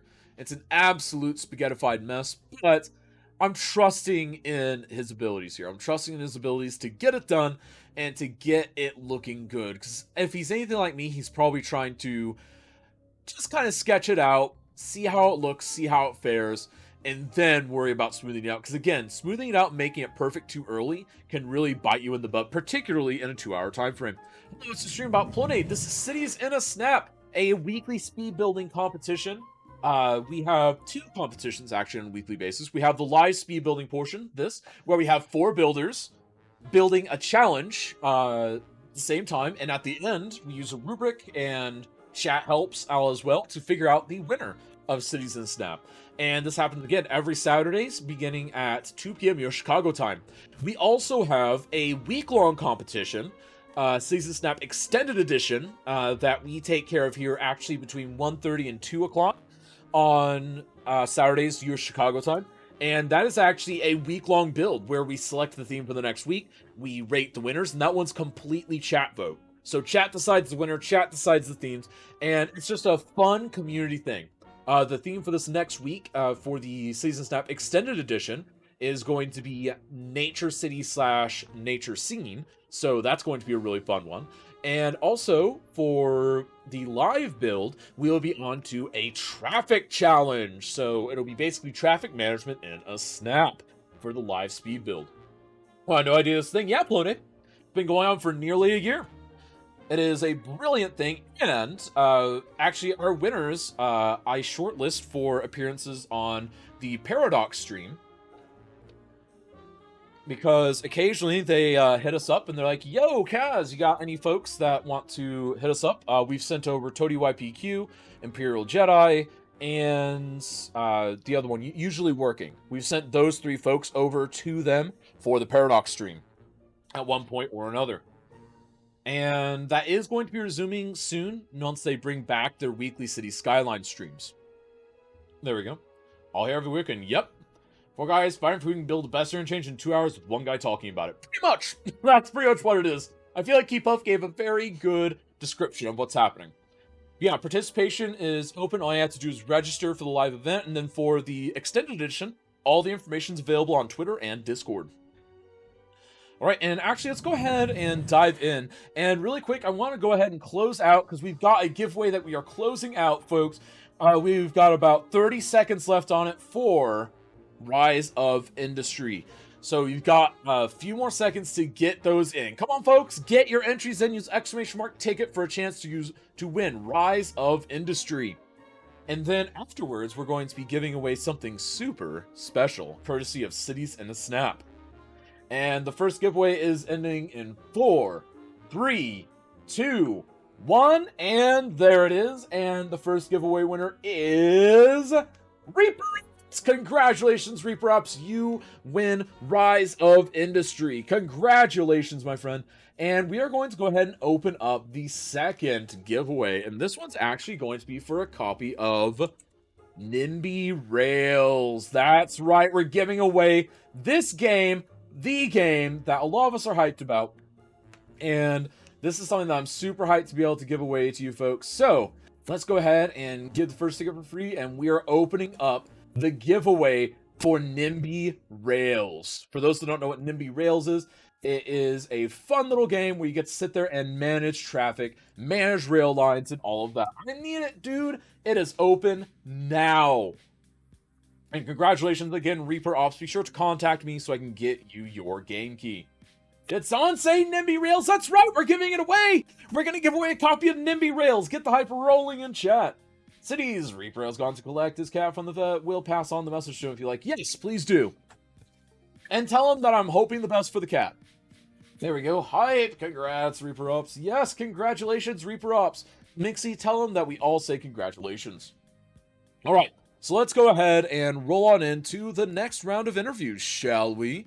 And of course, we'll start off with participant number 1, Gareth. What's up, Gareth? And I was expecting a halftime interview relatively soon. Hi there, Kazjam. How are you doing? Doing pretty well. So, quick plug. We are giving away a copy of NIMBY Rails. Ah, the reason why this map is the same one we had last week, yeah? Not totally, actually, but yeah, so we'll go ahead and say yes, because it's better for memes. But so, as far as the actual build goes, so how are you feeling? I mean, it looks like you've got the bare basics in. I'm much more ahead. I'm worryingly okay. Does that make sense? No. It's going worryingly reasonably well. How so? Would you mind explaining that to me? Well, as you've pointed out, I've pretty much met all the conditions, I think, in theory. Yes, I know there's more to do potentially with the little horrible highway connection that you threw in the middle. But I think I can sort of... I honestly wonder how much more there is to do on this little ramp. But I mean, other you than have that, it connected. That's exactly the point I want to make. It's connected. It is connected to the highway. So there are things that you might see returning from last time. The sort of out-and-out setup has Right. returned. Whoa, why are you going so slowly, cars? That's a problem. That's yeah, just see, two Garrett's roads like, oh right yeah, next to we're each done. other. This is fine. And then he sees that. Hmm. All right, so are you feeling as confident now? And I never said I was feeling confident, Kaz. This Okay, is the true. final. This is not playing about. True, Neither so... of the heats, to be fair. Yeah, that is fair. So, as far as the actual build goes, so it does look like you've got all of your connections in, but I do have a question. So, what is your logic for why the two-lane highway would only be connected in one direction? Because don't forget that we have Yveltal up here.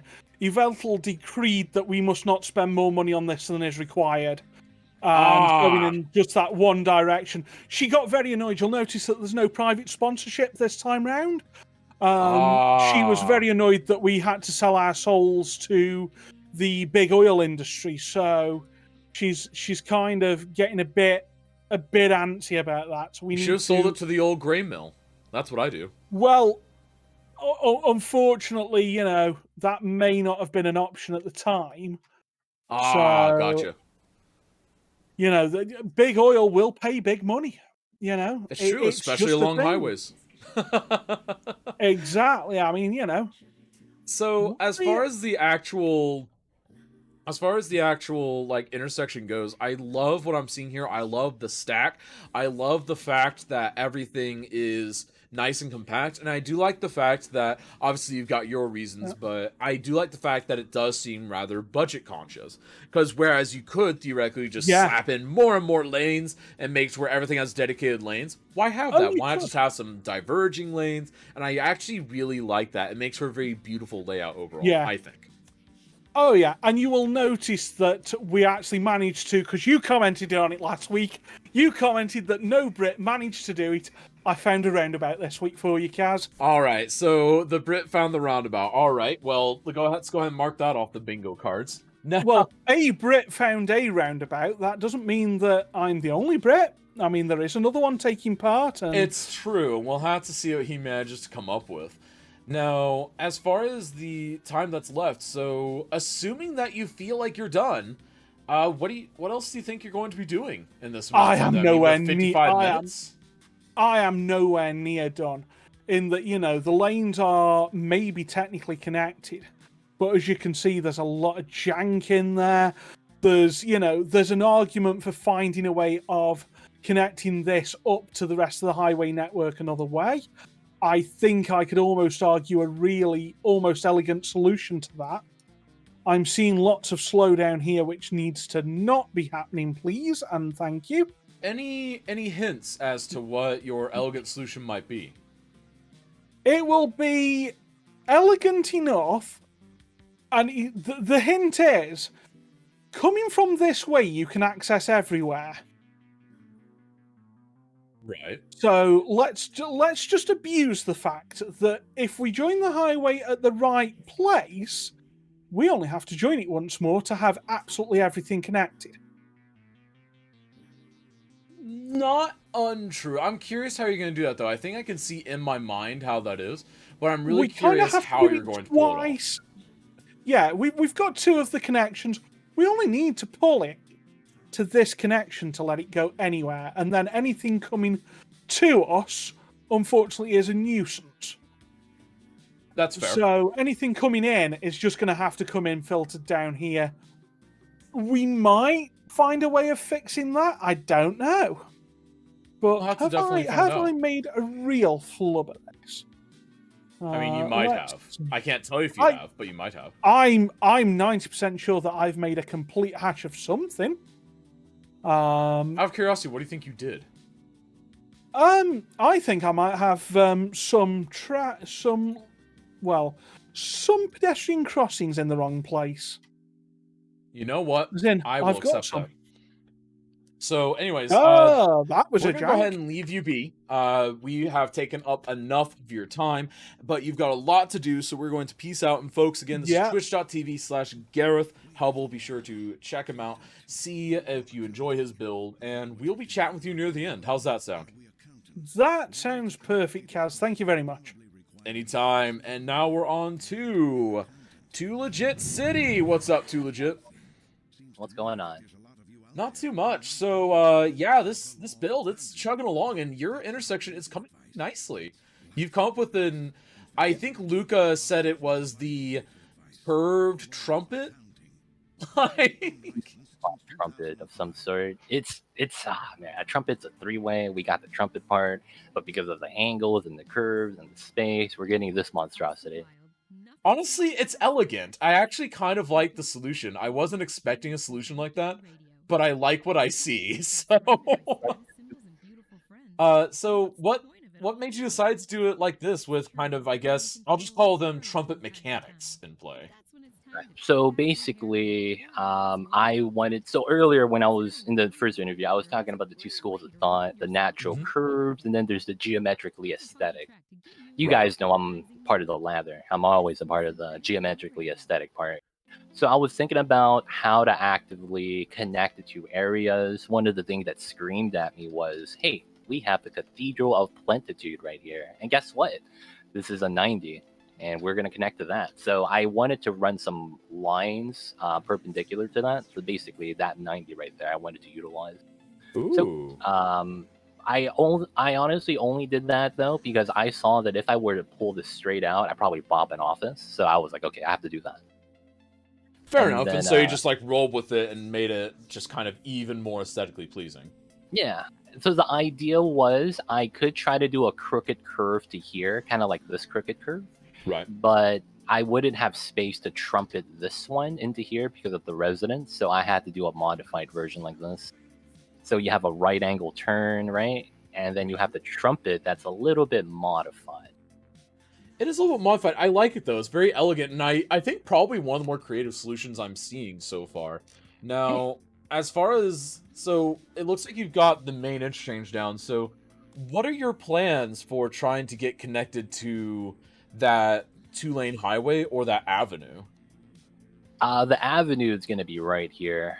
We're basically just going to have a double exit design with the trumpet. So you're going to have the exit right here, or you slip past and go to the second one and continue along the freeway.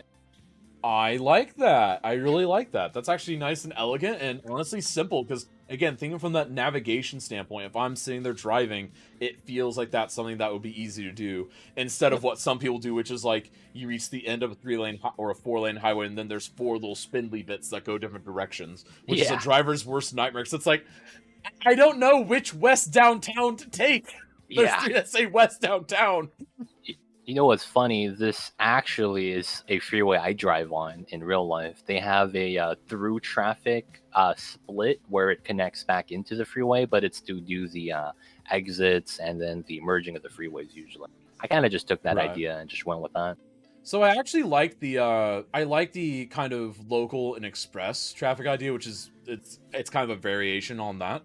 So I actually really like that because it's something that I wish more people would get into because it's a great way to manage traffic and it's also a way to get through having, say, inconvenient intersections right next to each other. Because then if you're passing through, you just go through, no problem. Yeah. But if you're in the local traffic, it's going to be a little slower, but you're going to be saving the regional traffic, and that's really what counts for something like that, just keeping it separate and all that. And I actually really like that. I'm really excited to see how you managed to pull it off. So, final bit. So, in the last 49 minutes or so, do you think you'll have enough time to get it all done and get it perfected? I hope it does. I just don't know about the train bit. I'm pretty sure I'll get the highways and the intersections done though. You know what? That's the critical bit. Because honestly, you know, the rails are mainly for crowd pleaser anyways. Who needs to please the crowd, really? All right, well, again, folks, this is twitch.tv/2legitcity. We'll be chatting with you later, my friend, for the end interviews. And, folks, be sure to check him out, see what you think of his build. Thank you, guys. We'll see ya. And then, are they using any mods for this challenge? They can use mods for this challenge, maybe Tomcat. It's actually fairly open. 2legitcity is not using any mods. Gareth Hubble is using a fair amount of mods, as is Eclipse Chris. Skipper is using a few mods, to my knowledge. But, again, it's pretty wide open. If you're vanilla, you can enter and win. Because actually, 2legit won his qualifier against 3 modded players. So it's incredibly possible, in fact, very possible, and there's a precedent for it, for modded players to get beat out by vanilla.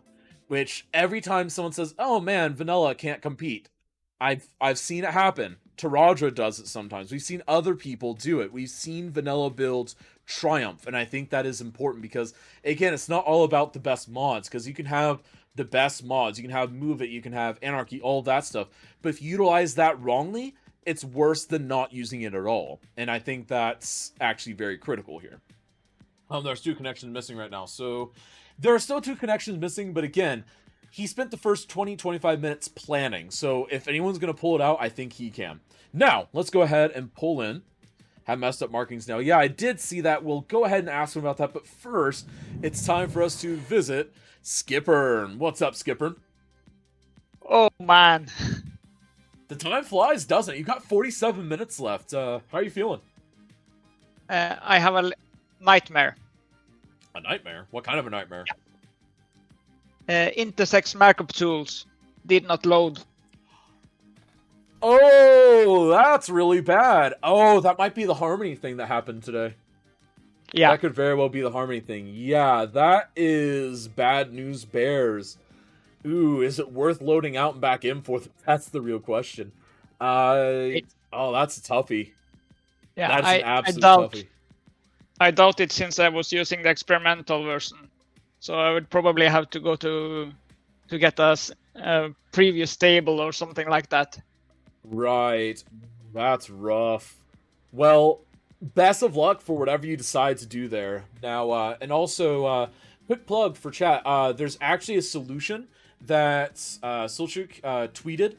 Silchuki posted in the Discord, and I retweeted a tweet of that thing. So go check my personal Twitter, just at Kazium, and I retweeted it in the last couple hours. It's a quick little solution for the Harmony thing that kind of fixes it for the long run, but again, makes it a little harder for you to update in the future. But again, it's something that if you're streaming or something could be very valuable. Anyway, so back to Skipper, back to your build at hand. So as far as the build goes, so where would you say you are in it, other than missing an intersection markings tool? I've mainly done the layout. I see I have a few traffic issues, and I will not redesign to get rid of it. Gotcha. I will have to live with it as it's now. That's fair. That's definitely fair. Now, as far as the actual light connections, so do you have everything connecting everywhere? Are you kind of sacrificing some connections to make other connections work? What did you end up doing? Those 2 minor intersections I've joined together, and then Gotcha. I've done real spaghetti to connect everything to everything. Gotcha. Hey, there's nothing quite like a good spaghettimus. Every good road network has at least one spaghettimus on it. So, as far as the actual time left, so do you feel like 44 and a half minutes is enough time for you to finish up? Do you feel like it's not quite enough? How are we feeling? For the spaghetti I'm content. I have the time. I've started beautification. That's always a good thing. Yeah, Bummer with the markup tools. That would really had made the finish of this one. So I'm trying to make it a little bit cozy with a few trees. things like that. Well, because that is part of intersection design, because like I was talking with Too Legit earlier, how you sometimes have sound barriers from major intersections. You also have kind of just like trying to block certain lines of sight and sometimes guide line of sight. Sometimes even as protection there, because like people will consciously be more careful if there are large trees nearby than if there are no trees nearby and just a guardrail. It's just something that we do as humans. So I actually really like that, and it's a nice little detail that you're adding. But Yeah. we're going to go ahead and get out of here because, again, 43 and a half minutes, you got a lot to do, and we don't want to stick in your hair for too long. So, folks, this is twitch.tv/skipper666, and we'll be checking in with you for the end interviews. How's that sound? That sounds great. Awesome. And we will be back with you shortly. And now we're on to Eclipse Chris. What's up, Chris? Why, hello, guys. Having lines of fun. Yes, it's so fun. It's so satisfying. And man, I'm not going to tell you what they are, but I'm just saying there's hotkeys for this. Sorry, I missed that last bit. There's hotkeys for this. Yeah, Like, I haven't learned I them. want you to know. Okay. I don't really use this that much, really. Oh, okay. Well, I mean, at least you're learning. That's what matters. So, what do you think of the intersection markings tool? If you haven't used it too much, is it a tool that maybe you just don't enjoy as much? Is it one that you just don't get around to as much? What's your story with it? I don't get around to it much because I don't get much of a chance to build roads around because I'm so slow in what I'm building. Fair enough. So, I mean, as far as it goes, I mean, what do you think of the mod itself? I mean, I think it's revolutionary. I think it's one of the best mods we've gotten in a very long time. It's a very good mod, as if I can sort of get it working to copy templates. It doesn't tell me how to. Right. Well, I won't tell you how, but I really want to tell you how. I know it would be nice, wouldn't it? I know. I want to this is honestly the worst part about hosting Season Snap is I frequently want to sit here and tell people do this, but I can't because it's not fair. So, can you tell Ernie?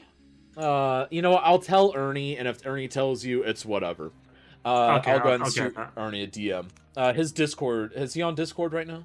He's rolling around somewhere in my city. Oh, okay. I'll try and flag him down. So, aside from ducks and intersection markings tools, so how are you feeling your build is right now? With about 40 minutes left, do you feel like you're about on pace? Do you feel like you're ahead? Are you behind? What's going on there? Well, I've got my intersections in. They're all done and dusted, so I'm just sort of getting the stuff detailed. So I went for just a big spaghetti fry interchange with just some sort of standard. Honestly, it looks like something you'd see on Google Maps. Yeah, that's what I'm going for. Some sort of natural looking. Yeah, I trying really to get do the heights like right, that. and I believe I've got the heights just about right. Not too many. Harsh. Oh my goodness, is that 5? 1, 2, 3. No, it's 4. It looked like 5 for a second. I was about to say, like, oh my goodness, it's 5 stack.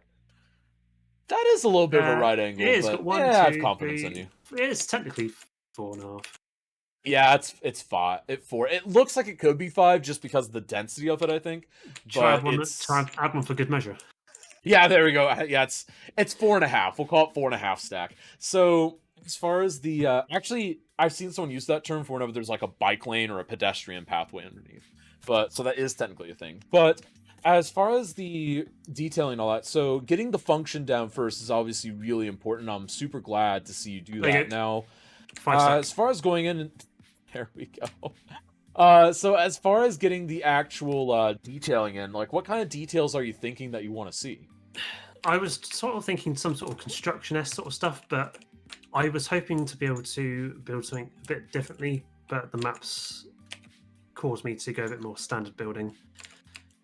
Now, how many times has that happened to you on Cities and Snap, where you've thought about one thing? Okay. All the time. So, clearly, I just don't like Eclipse Chris. No, you know I love you. Contestants, really. Oh, yeah, I just have a general derision for all contestants, you know me. No, but honestly, I feel like you're doing a great job with it. I love what I'm seeing, and I think it's really going to pop, and hopefully the Ernies will roll through it very happily. Yeah, I would say one thing you didn't do was give the people education much, so there's not much educated workers. Oh yeah, I wasn't worried about that. I was just trying to get a good representation of a city. I wasn't worried about educating them. I think there's like one elementary school in the entire thing. It's like really bad. But anyways, We'll be checking in with you later. This is twitch.tv/EclipseChris. And also, quick plug for you and your chat, Eclipse Chris. We are giving away Of a course. copy of NIMBY Rails on the main channel. Ooh. So be sure to use !ticket if you're interested. I'll have Alright. to hop over once I've stopped working on what I'm doing. That's fine. It's going to be running for a while. All right. Cool. Peace out, Chris. All right. And now we're on over here. And folks, quiet yourself, guys. Wait, quiet myself. You can make custom hotkey. For example, I have Alt for blank lines. Ooh, no. I use Alt for the fillers. And then I use the default. So isn't it Shift for solid, Control for double, and then Shift Control for solid double. And then I use Alt for fillers. And that's it. Like, those are the main hotkeys. There's a couple others that you can assign, but those are the ones that you really need to kind of quickly build up an area to at least kind of a marginally good standpoint. There we go. And folks, again, the giveaway for NIMBY Rails is still going. Keep in mind, this is actually not going to be one that you're going to be able to give away as easily, so to speak, because there actually isn't a way for us to get the actual key. So what we're going to be doing is we're going to be giving it to you directly on Steam as a gift. So you'll reach out to me, I will hit you up, and then we will go ahead and get you NIMBY Rails, courtesy of Cities in a Snap. There we go. And then you can go ahead and remove me off your friends list afterwards if you don't feel like seeing what I'm doing. Because honestly, I don't really use the Steam friends list much anyways. Yeah, but you can press Alt during putting lines, same as Shift for crossings. True, yeah. Yeah, absolutely can. Now, the crossings are something that I haven't gotten into too much, and I've actually been waiting to do my new updated video on intersection markings tools until it's fully ready, because there's still a couple little things I know they're working on getting in, specifically with Traffic Manager, so I'm waiting on that.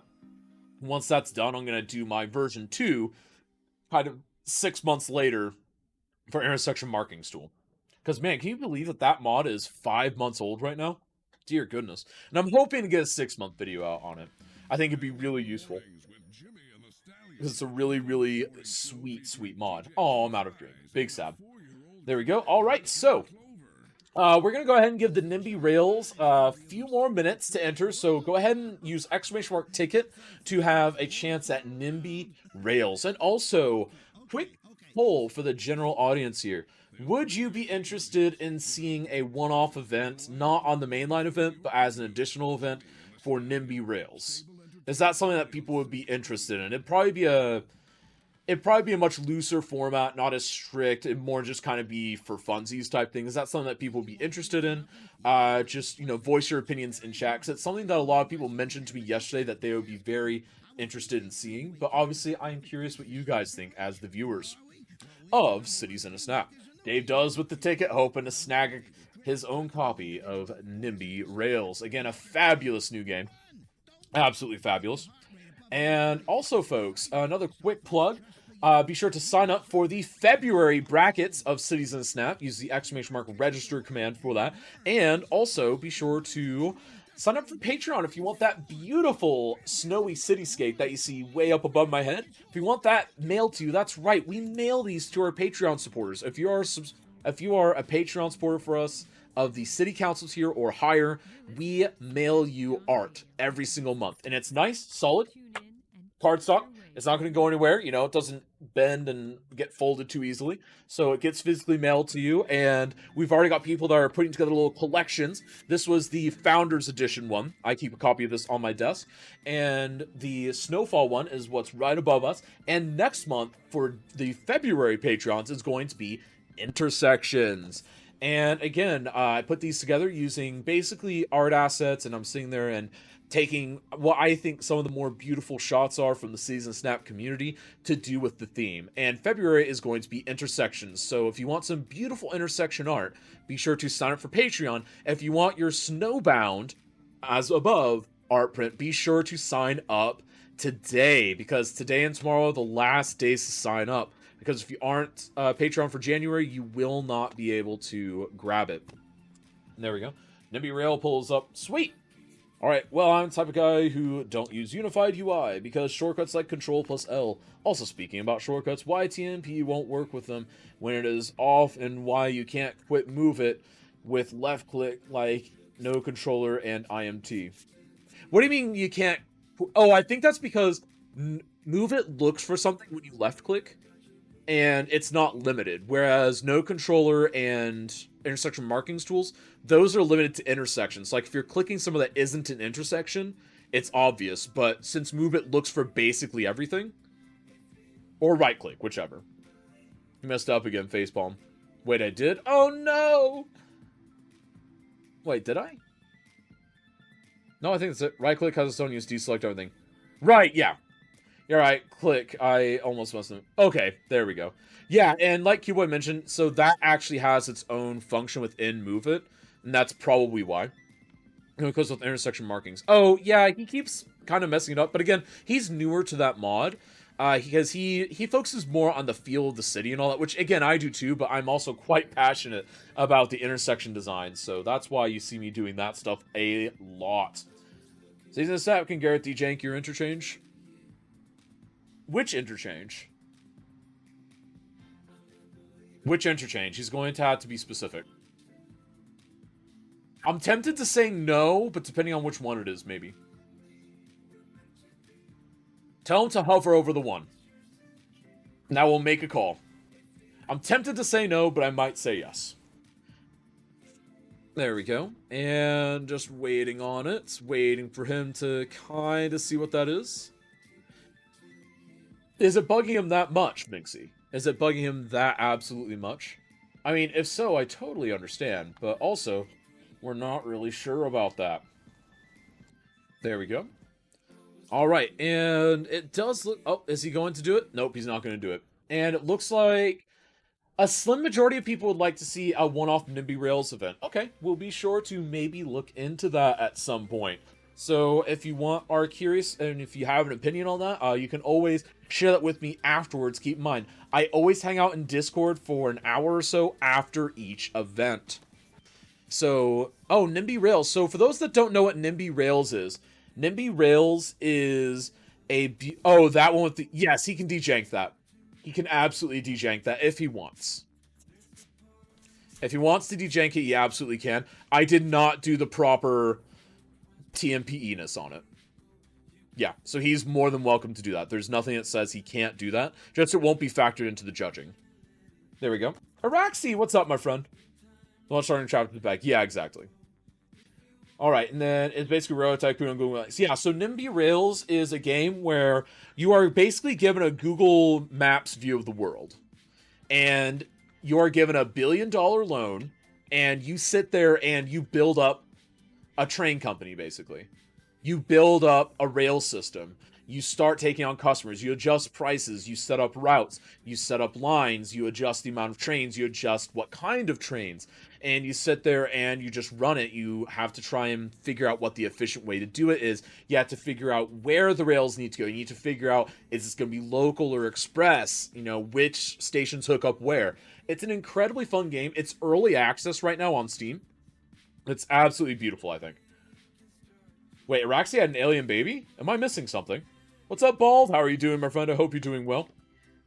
NIMBY is like connection of kind of professional-ish multimodal transit system planning and traffic simulator game.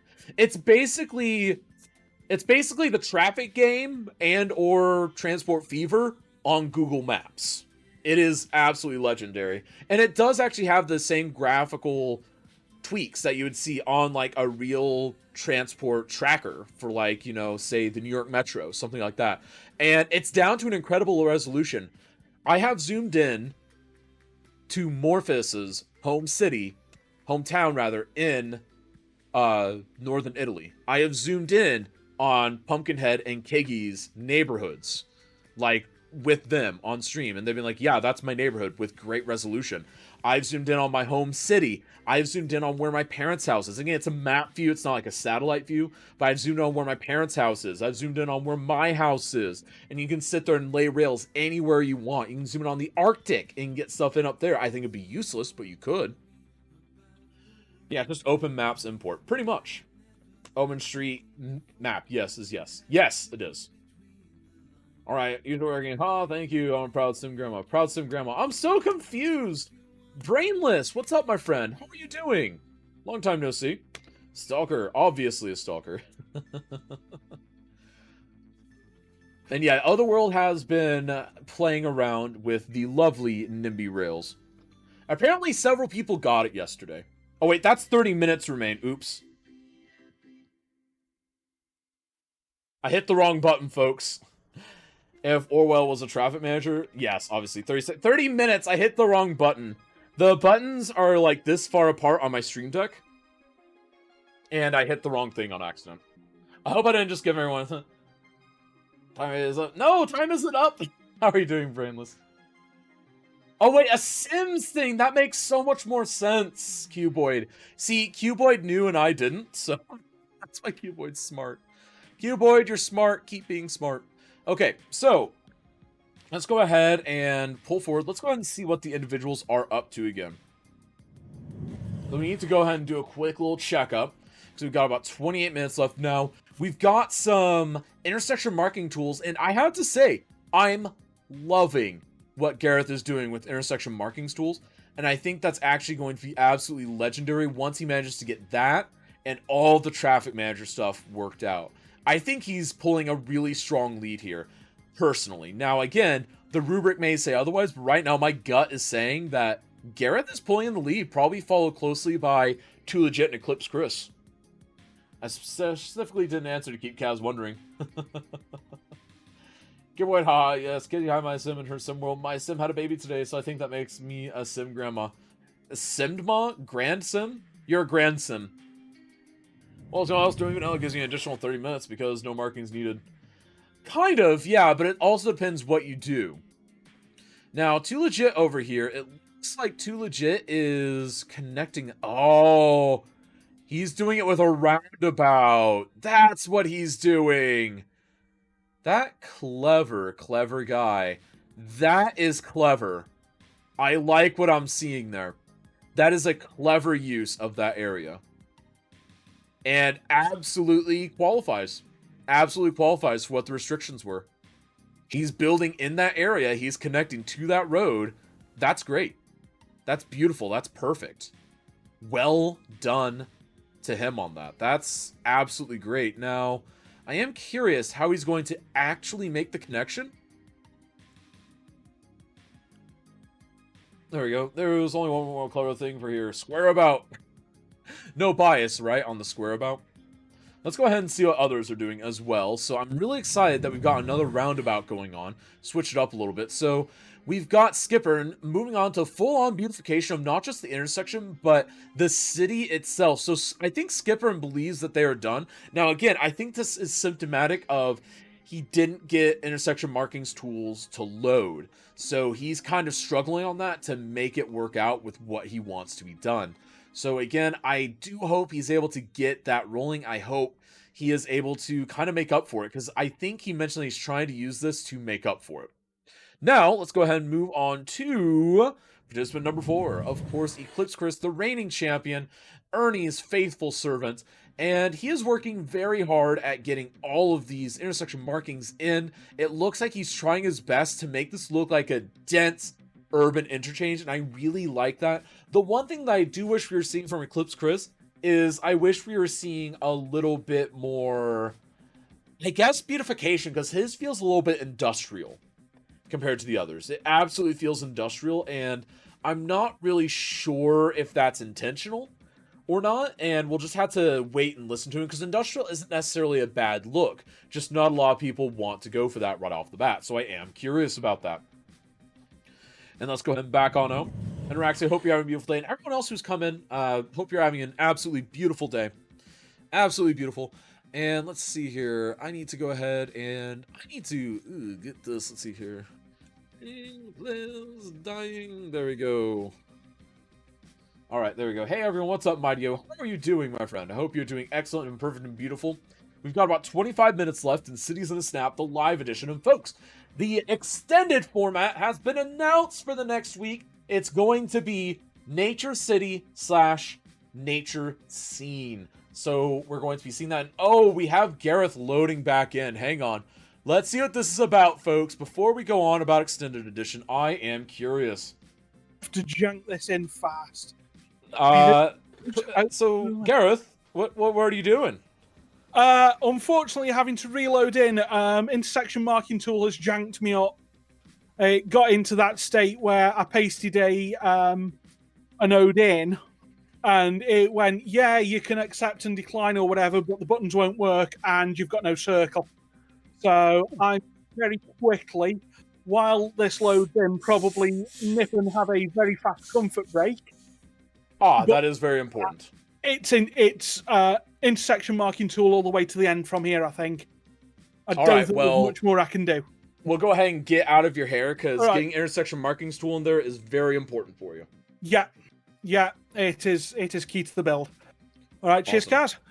All right, cheers, and we will see you here soon. Cheers, see you here soon. Right, comfort break time. Watch loading screen mob for me, people. Don't go. All right, so he is loading back in now. That's a good reload. And that's a good reload, absolutely. Now, I think he's in enough of a lead, too, where it's not actually going to affect him in a negative way. I think it's actually only going to benefit him.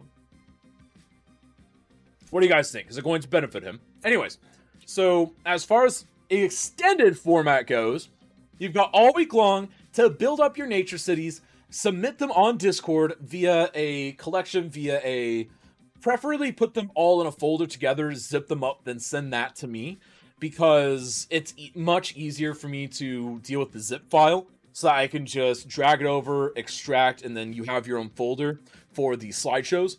But again, if you do need to submit them another way, I understand. Just it saves me a lot of time. Nature reserve nature city / nature scene. That is what the next theme is. And also, folks, now that we've had a couple weeks of it, I want your opinions here in chat. What do you think of the extended format of Cities in a Snap? Do you like it? Do you feel it's a good addition? Do you feel like it's a great thing? How great do you think it is? Do you think it's terrible? How terrible is it? You gotta let me know, folks. Because remember, everything we do here, we try to shape the event to be better.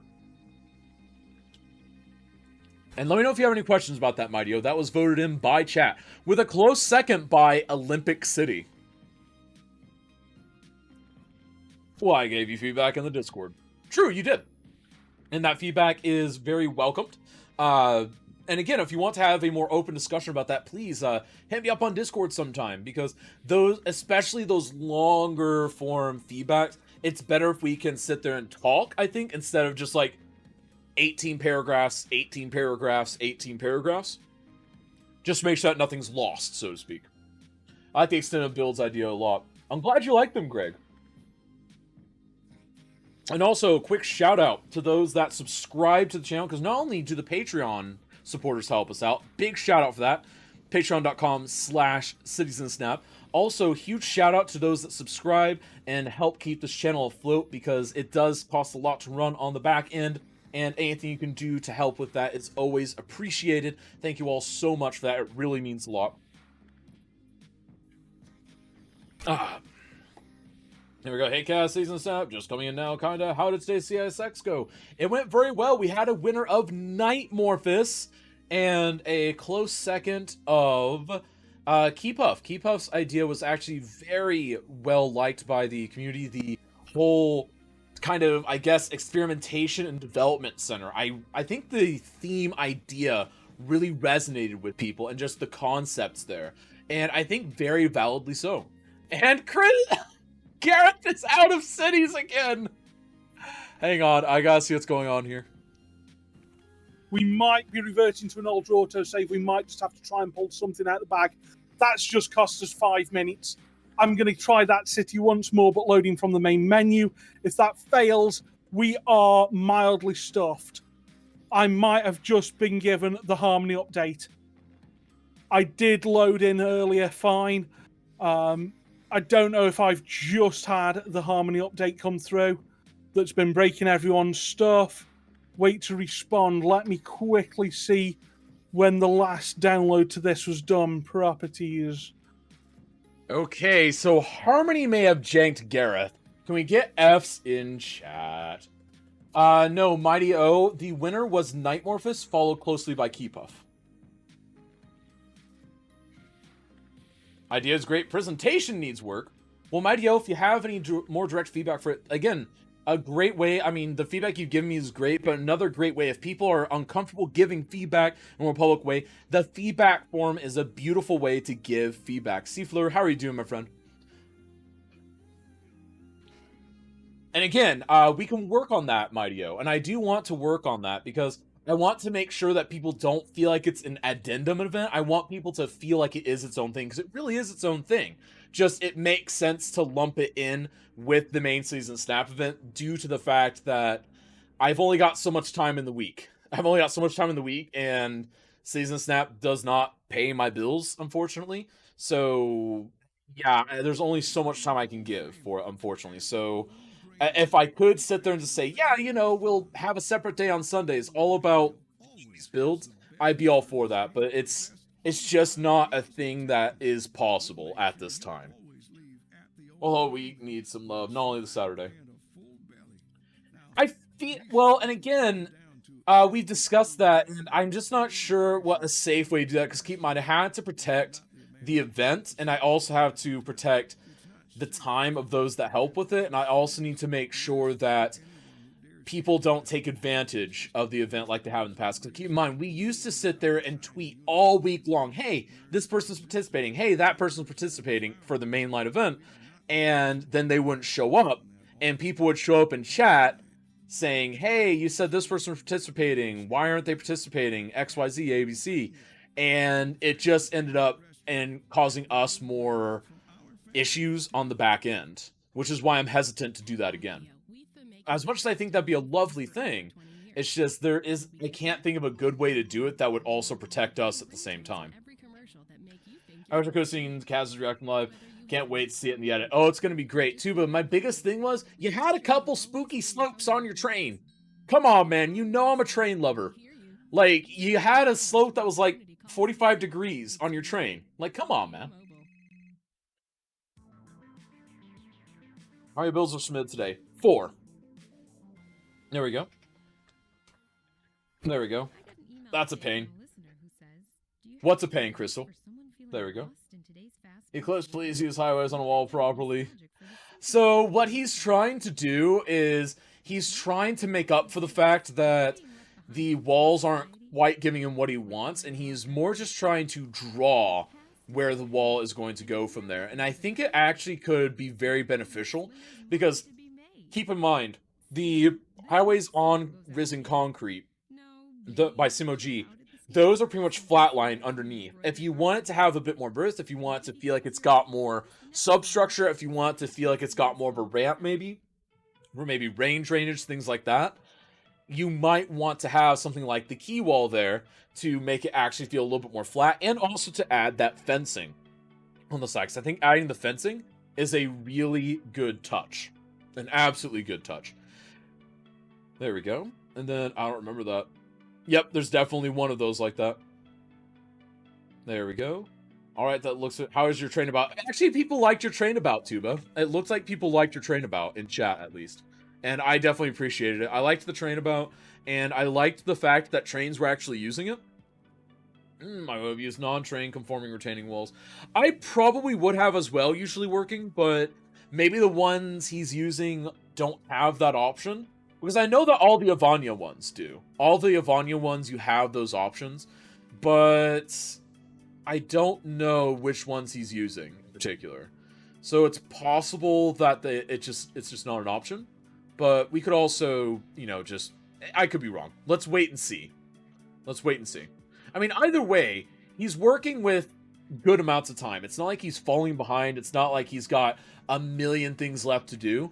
I feel like he's on pace to do it. That's how I do my overpasses. Well, I mean, there you go. All right, and now, folks, we've got 15 minutes remaining. Can we get some hype, get some love, get the hype rolling in chat? There we go. Get it rolling. And I do like what I see here overall. Again, I actually feel like Too Legit might be falling slightly behind, potentially. Ooh, that could definitely get spooky. It could very certainly get spooky.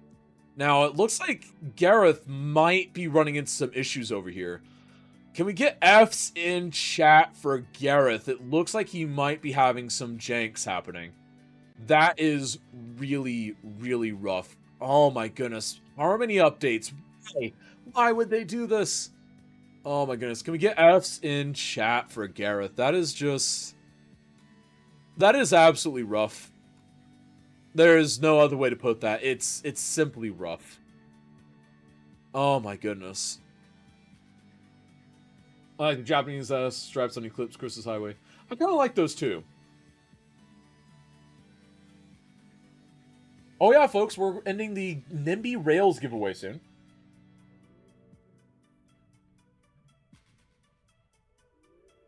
That's fine. Oh, got you. Crystal, I meant for advertising people and then having them not show up and get flagged for it. I understand the logistical nightmare must be to get people from all over to be able to connect as is. Maybe a compromise would be to have the intended participants do the advertising for their community while advertising potential contestants, network supporters that have signed up for the events. Again, maybe Crystal Shake. Let's talk about that. Let's definitely talk about that, because that could be a way to do it. Just kind of do a limited capacity of, hey, so-and-so has said that they might enter type thing. And then that's kind of our end of the deal, so to speak. And that could be a way around it. That would be potentially a really good compromise. I want to talk about that more, Crystal Shake. Hit me up on Discord. Let's chat. We can chat by voice or DMs. I am more than open to doing so. Hype for 50 minutes, because when we have one broken game, one guy's still designing one spaghetti, say Aspanara. One spaghetti, say Aspanara, and one guy detailing on not using no controller. Absolutely brilliant. I'm sorry if you want to compete in CIS and wanting to co-host CIS. That's the beauty of it too. But do both. You can apply to be a commentator using the staff application form, because we are always looking for co-commentators to do drop-in interviews, to help me out whenever my voice is feeling a little rough, etc., etc. I am all in for Chris. You're all in for Eclipse Chris. So, what about Eclipse Chris's build speaks to you, Mighty-O? And thank you for the follow there, Melissa. Gaz, are you struggling this weekend with all the laughter? I really am. I'm like, am I just giggly, or is just more funny stuff happening? I love his detailing.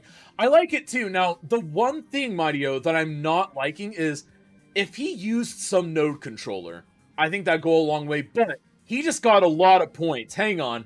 Let's take a look at this. Check this out. He actually has a supported underpass, or a supported overpass with a tunnel for that road. That's just great little flair. That's a great little bit of artistic flair that adds a lot to it. And he could do a lot with that, especially if he brings that support structure over, because then you could justify all of those walls being there, and that could be the end game of why he wanted his walls like that.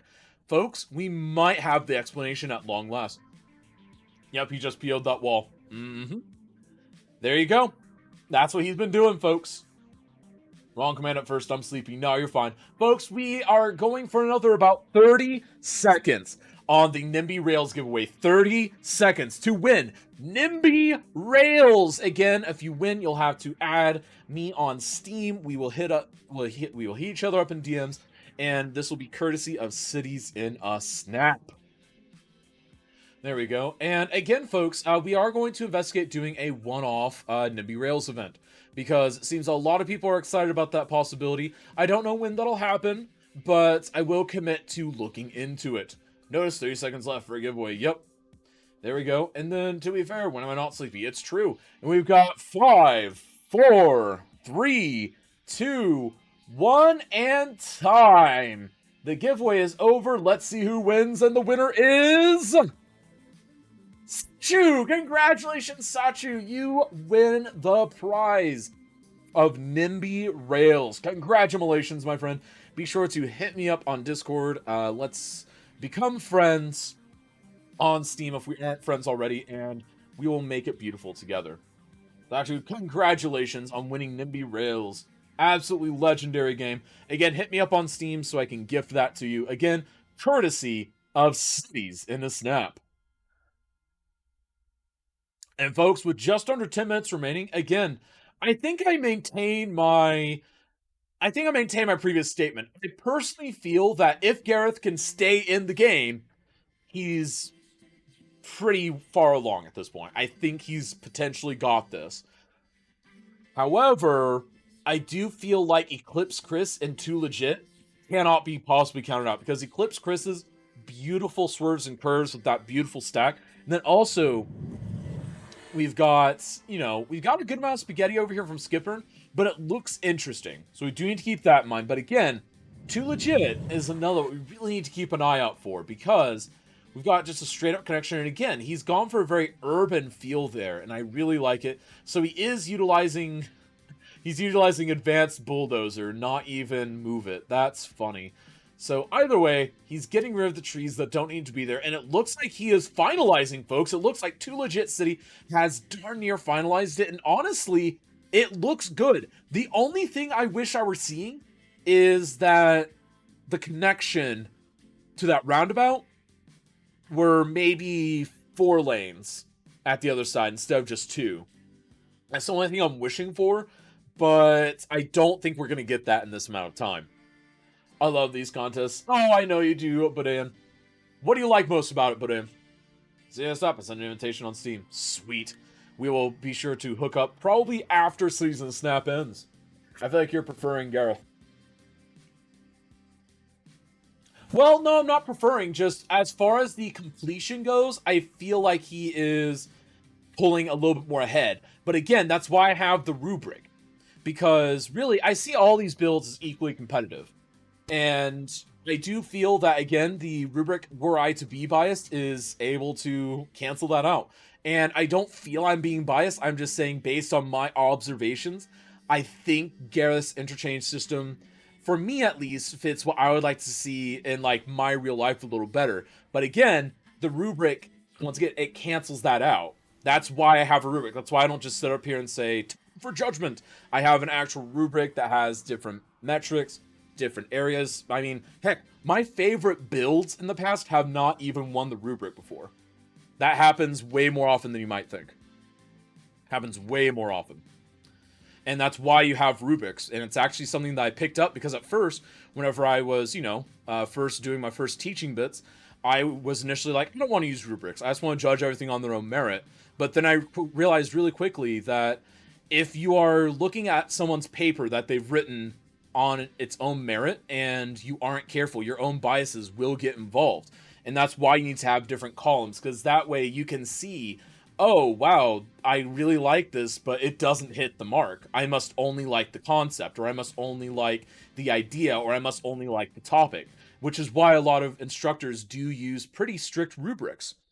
It's not because people like sitting there and putting up all the numbers and all that stuff. It's so that you can remove as much of your bias as possible. Can we see Gareth again? Certainly. And we mods can keep an eye on Kaz's spreadsheet to make sure he's being true to the rules. Exactly. And that's another check against that. The moderators have a permanent access link to the rubric, so if I were to do anything funny, which they haven't called it on me yet, if I'm doing anything funny on the back end, like, oh man, Mighty O is winning, but I want Bodean to win, so I'm going to alter the numbers. No, I don't do that. And just to make sure that's transparent, the moderators can also see that. The only reason why that's not publicly available is, A, just to make sure that the link isn't just like everywhere and like we don't have a trillion people watching, and B, occasionally I do have to go back and correct something, because I'll accidentally put 18 instead of 8, because I'll think it's a 20 column instead of a 10, etc., whenever I'm going back and double checking.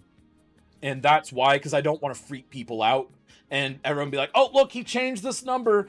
Because, again, the only times I change the numbers are whenever it's like, oh, wow, there's a typo there. That's supposed to be an 8, not an 18. Or that's supposed to be a 20, not a 2. Things like that. Hey, happy Saturday. You came just in time. You did, Azera. You are always here right on time. You are here for the finale of Cities in a Snap. A good way to screen for unintentional bias. Exactly. Bodan always wins. I can't be defeated. I know, right? Well, to me, it's like, I know this game came out 2018. Actually, it came out in 2015. 2015 is when it came out. This is the closest thing to a multiplayer competition. I wish it was multiplayer. I know there's a mod, but this is fun. A good contest, a measure of how builders do things. Everyone does it differently. Exactly, Bodan. And that's why Cities in the Snap exists. And we're coming up on a year of Cities in the Snap. And Paradox even does like that we exist. Paradox likes that we exist. And that's why, if you win Cities in the Snap, I shortlist you. And whenever Paradox asks me, hey, Kaz, we need another person to fill in for the community events, I contact the people that are the previous winners, and whoever, basically I kind of go in rank order. So like, if you've won 3 times, I'll ask you first, then I'll ask the people that have won twice, then I'll ask people that have won 1 time, etc., etc. And you have the chance to appear on a Paradox stream. It doesn't happen all the time, but it is a chance. And it sounds like it could be something that happens a little bit more often. No details on that yet, but you'd be looking for some more Season Snap folk. Do you do this every week, Gareth? Gareth doesn't do this every week, no. Can you say what you like about Gareth's Intersection? Certainly. So, one thing I like about Gareth's Intersection, as, like, without using the rubric, one thing I like about it is I like the smooth curves, and I like the fact that it's actually thin and streamlined, and it feels like something a city would cobble together on a budget. And that's something that, for me, in my area of the country, we often get shorted on our interstate budget, just due to how federal budgets work and all that. I've frequently seen things be shorted. So instead of having 2 lanes going each way, you have kind of 3 lanes, and then the 1 lane kind of splits, but not really. And then it goes to be like a super narrow thing. And I'm used to seeing this type of stuff. And the other thing I really like about it is the fact that it's got a lot of symmetry. Because I do believe that just we as humans, we enjoy the symmetry of things. And Gareth has tried as much as possible to introduce that symmetry. And the other thing I do like is that he made an intentional decision to not connect that 2-lane highway in one of the directions and to only connect it in the other. Because to him, he was just like, you know what? This wouldn't quite work out. And realistically, there are things like that. And I like the fact that he's put a lot of thought into that. I absolutely love that he's put thought into that. I was thinking SOT, haha, that's right, 2015, yep. A good way to, yep. I think having it restricted access also has the advantage of contestants not being compelled to worry about it, exactly. You know, it was also so much fun to do. I bet it is. I've only done it once myself. I'm hashtag eternal host, but you know what? That is okay, because we've got 90 seconds left! 90 seconds, but to answer your question, Bodan, this is Gareth Hubble's 3rd total time competing. He has been in 2 qualifiers. This is his first time in a final, and he's hoping to do well. He's absolutely hoping to do well. And Mighty O, I hope that answers some questions for what I personally enjoy on a personal level about Gareth, but again, the rubric could prove otherwise. Eclipse, if only used no control. Yeah, and that's the thing. Eclipse Chris's has a lot of little turns that I don't like. Now, I like the concept of Eclipse Chris's, but again, it's got a lot of little isms that are just kind of, they pile up. Yeah, thanks. Anytime, Mighty-O. And if I can ever, and folks, this goes for everyone, if you ever have a question about how something is run on Cities in Snap, or how I came to a decision, or how, you know, we calculate chat's vote, you can always hit me up. My DMs are always open. And again, I'll be hanging out in Discord after the event today, as usual. So be sure to come hang out in the Cities in Snap Discord. But for now, we've got 30 seconds remaining, folks. 30 seconds remaining, folks. Be sure to, as soon as we are done, keep in mind, we have a quick little few-minute break so that people can stand up, have a quick stretch, and have a break before we start the actual judgment. And 20 seconds to go, folks. Here we go. Here we go. We've got 12 seconds left. 11, 10, 9, 8, 7, 6, 5, 4, 3, 2, 1, and time. That is it, folks. That is it. All building must stop. That is Cities in a Snap for the week. All right, so, man, and that's something else that brings me so much joy. Seeing the joy on so many people's faces whenever it's done, because no matter how well you do, to know that you did it in 2 hours is legendary. So here's what happens next, folks. Are you ready for this? All right, we are back. So We've got a quick little advert that I want to do for just Cities and Snap related stuff. So before we move on to the judging rounds, again, we'll have 5 minutes each in each of those. But really quickly, quick plug for the Patreon art. The Snowbound that you've been seeing in the top right corner of the stream all day, that is going to get mailed out. So you need to sign up in the next day to be qualifying for the Snowbound art mailouts. And again, that's patreon.com/citizensnap. All of that money goes right back into making this event an even better time for everyone. Also, a quick shout out again to all of our moderators that help make this event happen. Also, quick congratulations to all the participants today. And also, a quick little plug for Nightmorphus, the winner of Cities and Snap Extended Edition. Again, we judged those this morning, and chat voted, and Nightmorphus won. It was absolutely great, and Heapuff came in a very honorable second place. And again, that will be tweeted out on the Cities and Snap official Twitter account. We are also going to post that on Reddit, so we'll make sure to upvote the snot out of that. Congratulations again on that, Nightmorphus. You did absolutely amazing. And also, a quick plug for a couple of other things. So first of all, make sure if you want to see more of this event, be sure to let us know. Fill out that feedback form. Be sure to subscribe if you're able and or want to. Again, all of that goes towards paying down things it takes to run Season Snap in the background. We aren't paid by Paradox, any of that stuff. So anything you can give to help with paying off the bills, things like that, paying for the internet, paying for hardware, things like that to make this happen on a weekly basis. Very appreciated.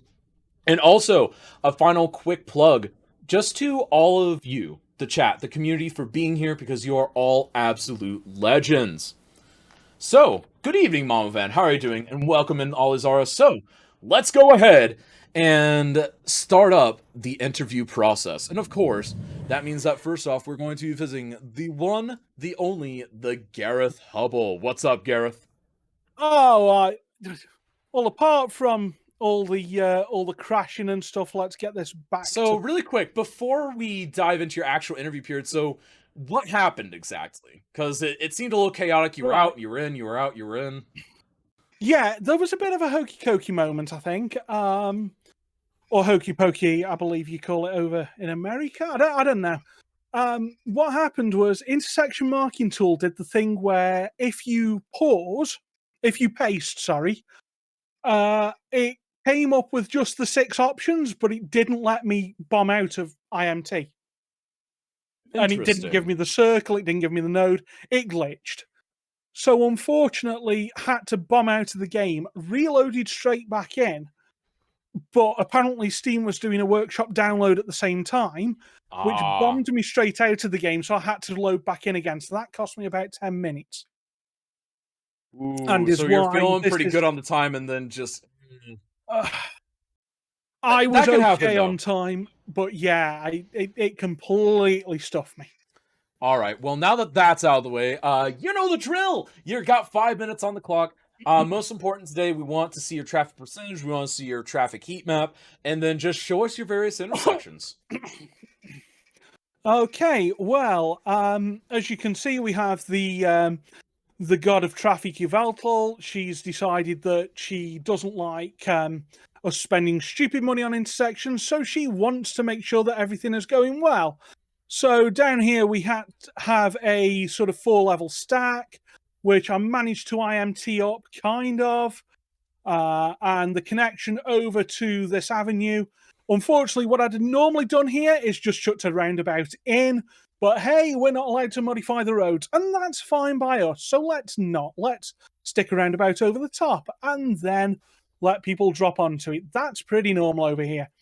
Very quickly as well, the rail connection, good try, Kaz, but you left me space, so I managed to do a very slow sort of line there.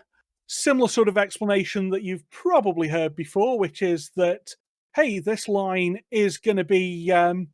it's an old one. It's running around a very ancient cemetery. We couldn't dig up these bodies because ancient cemeteries, you just don't do that kind of thing. So we had to accept a really slow curve. But hey, that rail connection was so important that we accepted it. And if we come over here to more of that, intersection. Obviously, you can see our Lord and Savior Yveltal up there, as well as a lovely, lovely designed intersection, which we can probably, if I do the smart thing, we can hello, let's get out of that mode and let's have a little ride through this one, shall we? Because I've got the mod today. Oh yes. So will it it's break your pretty game? smooth. Oh, everything will break my game. And yeah, we can even see Yveltal up there as we drive. She's making sure that no ducks are allowed anywhere near this city. Sorry, folks, but we've seen enough ducks, I think, for a while. And that was one of the corners. Now, to show the link here, obviously this industry road has links off the highway and on going out to what I will call the east. And then if you're coming from any angle, realistically, you can come off here to there. Now, I will confess that if you're coming along sort of from here, you're going to struggle. But hey, if you're on this road, your way round to that highway is over here. So you can get onto the industrial area just fine. And I'm going to claim that that is the link for there. Again, budgetary constraints. Otherwise, this would have been moved out there. But hey, we can't knock people's homes down. That would have been wrong and very nasty. Well, I mean, it's just. I mean, if you had to do it, just send them a fruit basket. It's fine. Yeah, you know what? These people get very, very upset. They won't accept sort of cheap fruit baskets. You have to get expensive ones. And Oh, never, like those ever nasty forget. $40 ones that have like the fake Oh, yeah. pears and oh my, that's And nasty. don't forget, we're under the view of Yveltal, and Yveltal will not spend out on those. She's been okay with the $5 fruit baskets, but the $40 ones, no. Because we have no private finance initiative this time. That's right, folks. This has been paid for in one go. So I think I will leave you with a... Well, no, I've got a bit more time. Yeah, no huge amount of lane mathematics. I think I've got a bit in. But honestly, in real life, lanes split, lanes merge. Let's embrace that.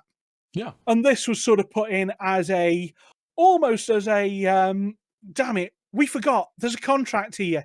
People have to be able to get off the highway in multiple directions. The fact that they can't over here was an oversight in the contract.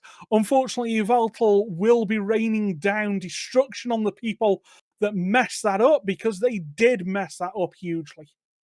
So whoever's drafted that contract, you're gonna have to track them down. Oh yeah. So as far as your actual traffic percentage in your heat map, can we see that real quick? Yeah, you wanted to see that, don't you? Of course. So for the numbers, everything is running actually smoothly. Traffic percentage is low; it's 74. Yeah, let's sort of blame the CAS areas for that. And oh yeah, then, definitely. Okay, the heat map is kind of strong, but as you can see through all this red, there's nothing waiting. We're just literally traveling through. It's seeing traffic. I might have upped this to 2 lanes if I hadn't had the 10-minute issue, but The you know important thing is, It'll do. honestly, that it's mostly green on the interchange proper that you designed. Because Yeah. chat, that's the thing you have to keep in mind. Like the rest of the city, that was like the pre-built city. Because the idea of intersections in a snap is kind of resolving that issue. Because a lot of people feel like, okay, you have to redesign. I gave them a city that a beginning City Skylines player might conceivably design, and they've got to sit there and design an interchange that works in there. And honestly, the interchange they design, it seems to work here. I think Garrett's interchange absolutely works. And the thing I do like about it, again, I like the fact that cost effectiveness is an idea that you had in there. And I think that's really important, because a lot of times people think, oh yeah, you can just build and build and build. But realistically, you've got budgets. And yeah, you can do over budget and all that. But there comes a point where you go to the city council and they're just like, yeah, no, we're not giving you the time of day. Go home. You've only got that much money left. Have fun. And it's just the thing that you've got to deal with. And I think it's really great that you've touched on that. Couple things from chat.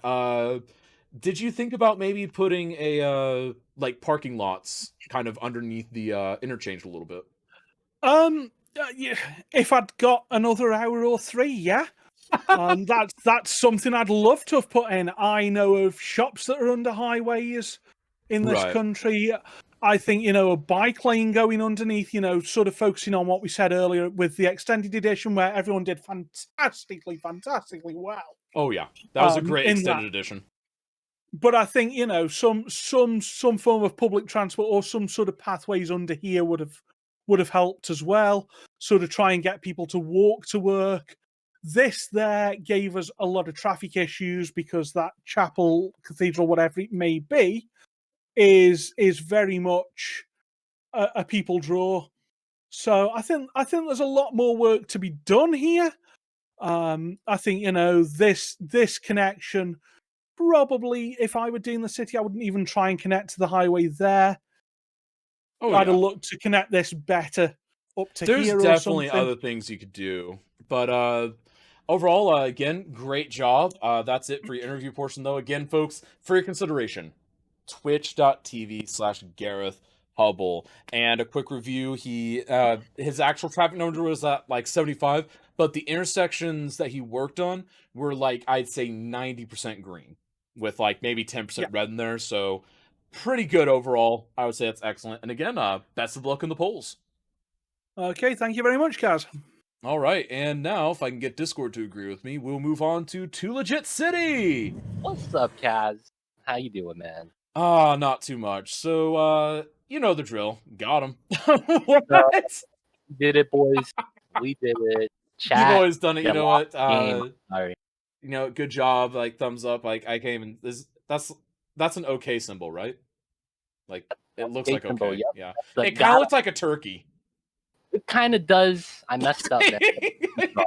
And actually, you know what it looks like? You know the stereotypical turkey where you have the 6 plumes in the back? It looks like you forgot to draw the other 3.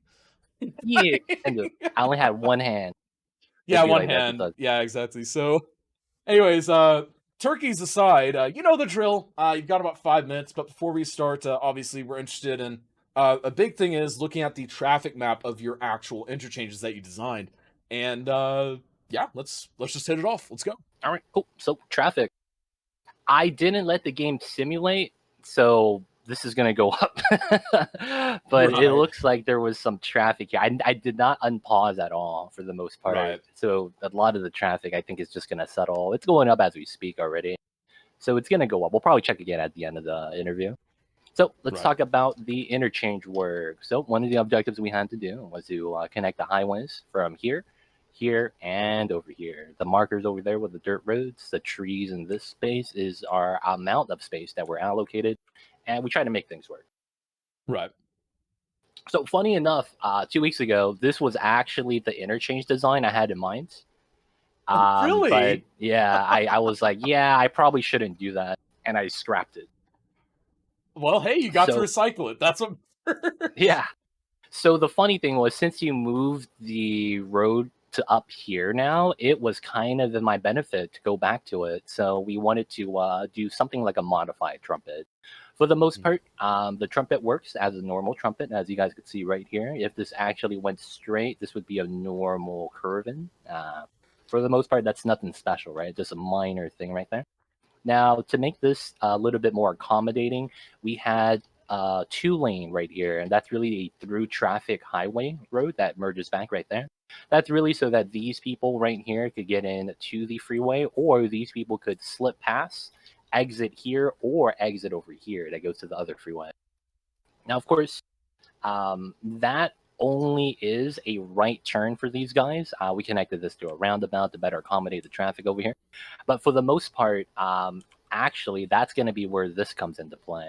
So we had to merge the national road right here, which is the highway that comes up from up top. And this would normally connect it down here.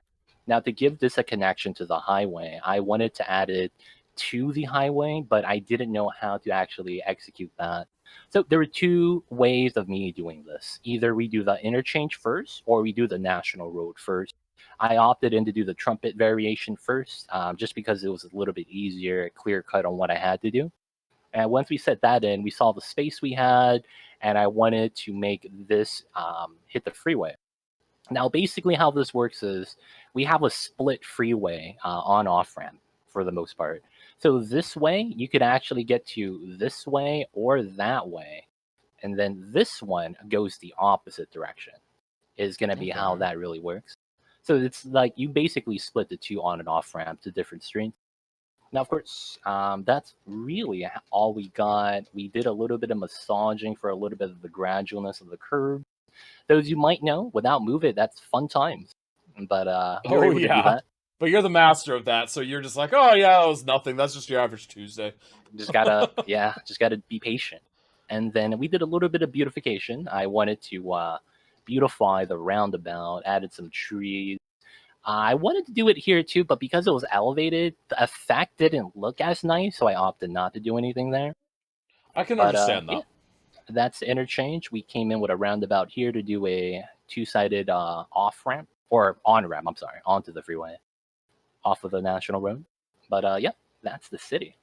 So, a couple questions from chat. Yep. So first of all, what was the logic of doing the 90-degree turn on the right-hand side there, heading towards the avenue? We've got a couple questions in chat about that.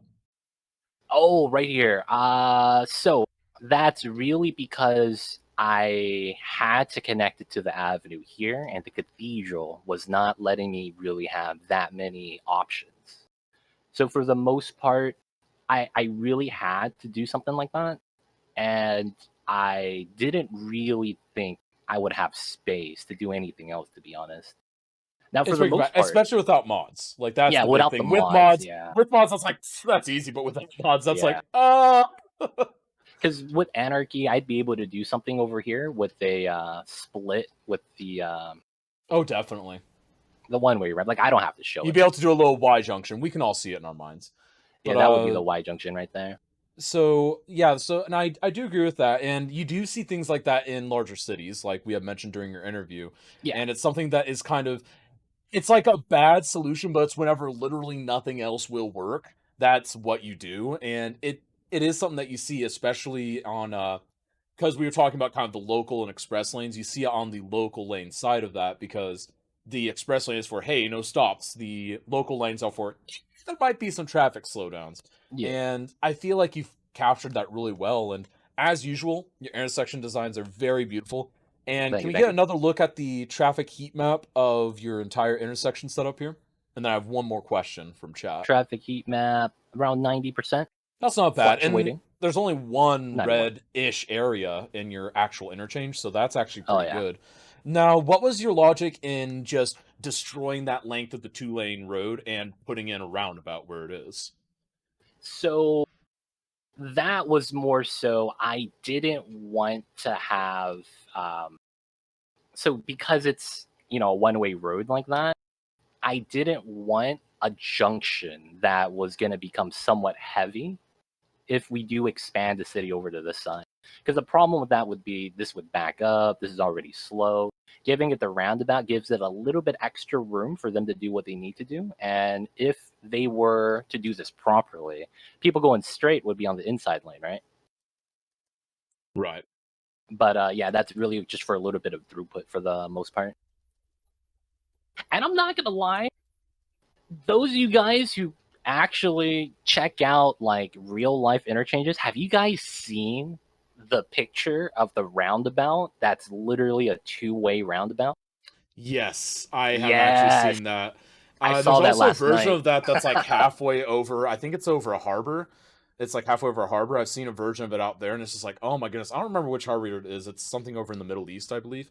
But oh my goodness, it's just stunning what you see with that stuff. But overall, I like the build. I like the feel. And again, the fact, because a lot of people are like, oh, but the traffic numbers. But really, the traffic number is kind of secondary to the fact that you have to look at what the heat map is for the intersections. Because again, like I've explained to chat, this is all about, if I'm a noob who has this city, is there a solution for this seemingly impossible interchange? And there is. We've already seen two now brilliant solutions, and this brilliant solution was brought to you by twitch.tv/2legitcity. Don't forget the underscore.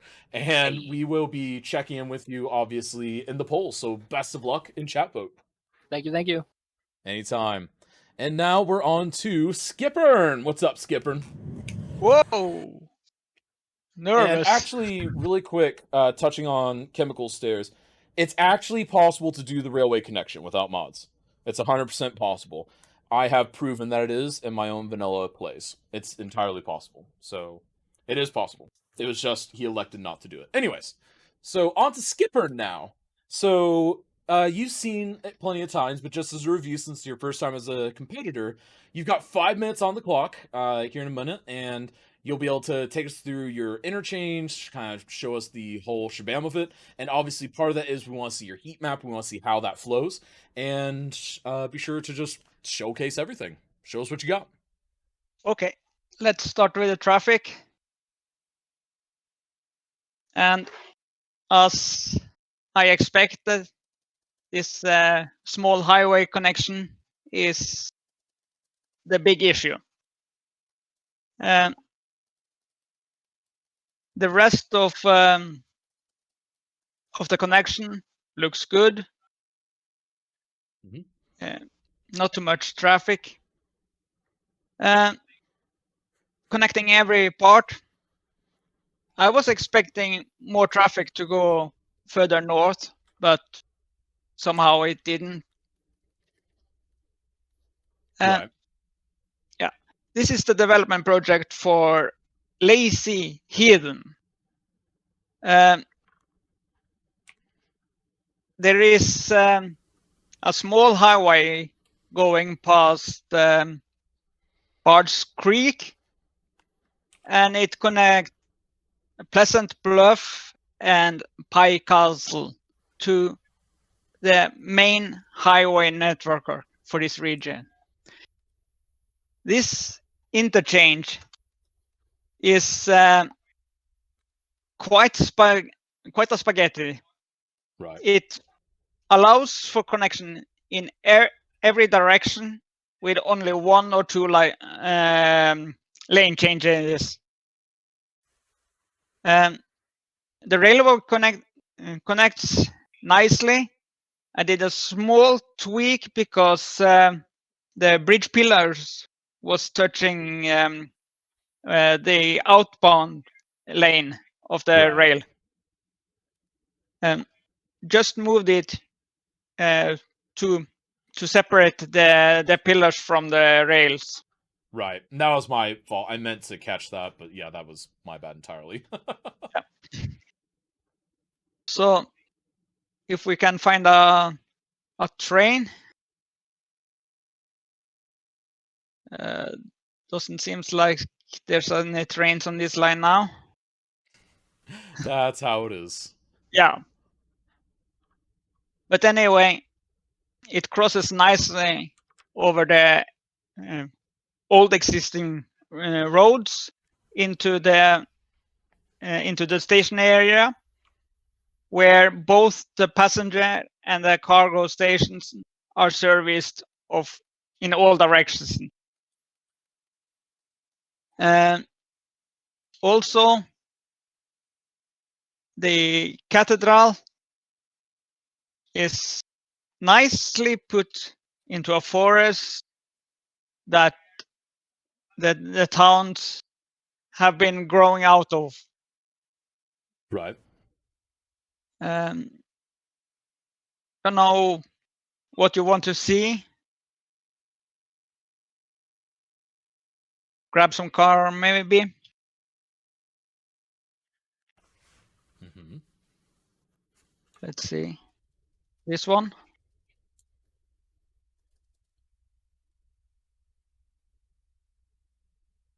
Of course, lumber truck is blocking the view. I mean, that's what lumber trucks do. Yeah, they do. They smell good, though. Unfortunately, we can't. Yeah. Unfortunately, we can't smell this on the game. Right. But yeah, that was a nice clean pass through the intersection. It kind of reminds me of kind of like those kind of great spaghettimus intersections that you see that are kind of like, oh, there's so many ramps and lanes going everywhere, but everything leads somewhere, and it does have a logic to it. And I do like that a little bit. Now, show us a little bit more of your connections to like the other roads, to the 2-lane highway and whatnot. Yeah, the 2-lane highway is a easy connection with the asymmetrical, so that the oncoming traffic can divert left, right, coming into the intersection. This one goes nicely in a curve under the spaghetti and to the intersection connecting it to the spaghetti. A timed traffic light regulates the flow. Unfortunately, it halts the flow from the highway to the intersection. This was done on purpose by the Green Party to force more of the cargo over on the rail. That's fair enough. Now, unfortunately, we are out of time. I do have a couple questions though for you, if you don't mind. So, Yeah. as far as the actual intersection itself, so did you draw any inspiration from anything in particular to your design of it, or was it pretty much just a let's get things connected and then we'll worry about how it kind of functions in the end type of thing? More or less both. I was thinking of how to get this connected, but also from my time living in Brazil, I was often driving through one particular intersection that is flowing more like this. It kind of looks like a woven basket, and it's just like, oh my goodness. Yeah. Okay. If you don't see traffic signs on this intersection in Rio de Janeiro, you will think of it as a nightmare. Oh, definitely. So, yeah. So, but it works well. As long as you have enough lanes, the traffic is flowing. Awesome. Now, we do need to go ahead and can you give us one last overview of your traffic heat map before we let you go? Yeah. Of the intersection proper, obviously. We don't care as much about the rest of the cities. Yeah. All right. So yeah, there's one dark red spoop up, but the rest of it seems fine. So, all right, let me go ahead and just mark that in. And folks, again, congratulations on your first participation in Cities in the Snap. It's no easy task, but you've mastered it. And folks, for your consideration, twitch.tv/Skipper666. And best of luck in the polls, my friend.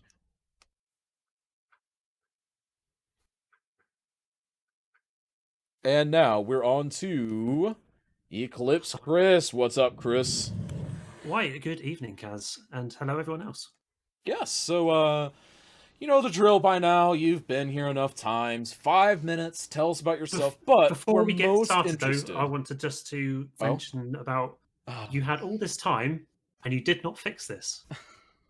You did not fix this. So, I see your jank, Kaz, and I raise you my jank. Okay, well, that's fair. So, okay, that's emotionally painful. No! That is for you. Oh, that's emotionally painful. Oh my goodness. Okay, I'll fix it for next. Oh my goodness. Area that I'm working I'll make sure it's not. Oh my goodness. Okay, we'll start from here. So Cuboid just like I heard Cuboid keel over downstairs. So I think Cuboid's dead now. Oops, he killed Cuboid. All right. So rip. Brainless clean that up while you're down there. Anyway, so you've got about 5 minutes on the clock. We're interested in your traffic map, your heat map, and all that. And we're actually curious enough to see it at the beginning and at the end. And then just show us the intersection, all that in the middle. Fantastic. So we're currently sitting at an 82%. Green pretty much throughout. Only a couple of little bits near the junctions where obviously two lots of traffic come into one. It's always going to be a bit busier. Generally, there's only one sort of red mark, and it's just the crossings. And you didn't even finish it, Kaz. What are you on about? That was on purpose. I kid you not. That was actually on purpose. I'm sure it was. Yeah, so that's all pretty nice and green. Right, so I went for the spaghetti fry because why not? It's intersections. I normally plot these intersections down by previously building them in the asset editor, taking more time over it, longer than 2 hours. But yeah, so I'm a bit rusty when it comes to building these interchanges, but I did a fair job. So it's a 6 stack. I think it's 1, 2, 3, 4. Well, it's technically 6. I mean, there. It's like a woven 5. It's a woven. It's a woven mixed. 5. Yeah, I think the most is a 5 at any one point. So it will. All the pillars are positioned so they're not clipping. They're all perfectly positioned. Make sure try to get the angles as decent as I can. So we've got the little dual road avenue. I just did a simple T section because it's not very busy. It's on the outskirts, and it's just a bit of an access sort of thing. So yeah, not much going on. To the right, we got a three-way going on. So you've got access to the right, to the left, and straight forward on this bit. And we've got a nice sort of red barrier to sort of warn people not to cross over. And on many of the parts where you're driving towards the intersection, you've got the barriers for the water buckets to crash into. Right. And we've got a nice little instant here with a little instant here with the police car, and someone crashed into it and it's smoking. And Oh, that's not good. No, it's not nice. They've just set up just a small cordon until all the people come up to pick it up. We've got a little shell garage. The sign for it here, so they have to drive all the way around here just to get to their petrol. We've got to make them work for it, Kaz.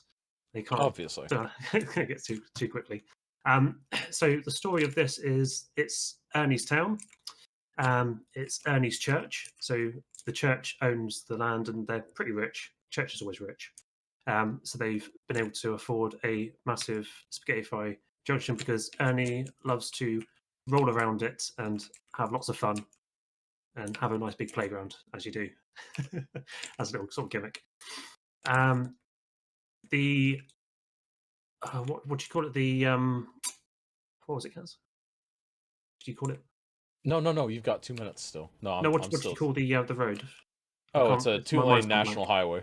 National highway, yes. So the national highway, I didn't destroy anything on it. I just added the road connections onto it. So I've gone a bit of an overlapping piece and had the connections on the slip roads rather than the actual highway itself. So this one, for instance, splits into the two, splits into one to go down, one to bypass it, to then turn left at, and then you've got the joiner coming on to then filter around and go through. Similar on this side, on the slip road, come off and down. It's a right turn only, so you can only turn right up to access. I like that. What else we got? I had to lower the whole thing, so we've got a gentle sort of slope down onto the main bit to allow the higher bits to be not as high and the lower bits to be just the slope Not as really not to be extreme, so harsh, not as extreme. Neutralize the extremes is really what that is. Exactly, yeah. Let's have a little ride on this guy here to get a little look at what we're going at. Oh, traffic map, bloody hell. I hate when that happens. Yeah, me too. It's fine. We all do it at least once a week. Someone sort of just goes through straight to the other side. It's a little bit of a roller coaster there. Holy heck. There's a tiny bit. I guess I just missed a smidge. No, that's fine. Always sort of happens, doesn't it? I need to find one that actually does a decent flow through. We got a truck here. They're probably going the right way until they don't. No, I hope so. What do you guys think? We'll go the right way? Pretty It's not straight. looking Yeah, good. we go. Well, it's still fine, and the slope's not too much of a sharp increase. Honestly, this reminds me of a lot of interchanges in the in the Austin, Texas area with like those big steep slopes to climb in and out of intersections. Right. And lastly, I did put a sound barrier in place. That's what all this walling is here to protect the church from the sound of the highway. Right. We were actually talking about that. Now, raised and you've got a little tunnel you here. are unfortunately out of time, but I do have a couple questions from chat. So what made you want to use those barriers instead of just utilizing the concrete highway kind of underneath areas? I'm always one for making it more difficult for myself, and I like the personal touch because I like to be able to put the walls where I want them. So which is why I did a cut off under here, so it didn't seem like individual runs of it. So That's it's like fair the whole enough. thing's being supported on a sort of massive concrete base. I can see that. I actually really like that. It's a good little detail. Now, something else. So, what made you want to colorize a few of your intersection marking tools areas with the red This and was whatnot? this was the only one I coloured, and that's just because there was no. It's a dual road, so left and right, and there's no barrier Right. there, so it's just a bit more of a just a visible warning. Okay, to that's fair enough. I not was just cross curious over. on that. Now, the next thing is, as far as the actual like build and scope itself, like, do you feel like you had enough time? Do you feel like you wish you maybe had a little bit more time? Do you feel like maybe the challenge was tweaked a little hard? What's your overall rating as a frequent snapper? I wish there wasn't as many hills. I'm not one for hills, Kaz. True. Hills do make life Um, more difficult. They do, yeah. I mean, I if I had known some of the assets a bit better, I might have been able to cut some time to do what I wanted for extra details. But I mean, generally, I think I had just enough time. I was just a bit too slow in some aspects, and trying to sort of think, how the hell am I going to make that slope not so slopey? And that's fair. But again, that's part of the challenge. That is part of the Exactly, challenge. yeah. And again, I mean, it's the finals. It's got to be a little harder. But we're going to go ahead and leave you be. Folks, for your consideration, twitch.tv/EclipseChris. Everyone did fantastic, and congratulations to whoever wins, and everyone deserves it. Yes, all magnificent. And now, folks, the hard part.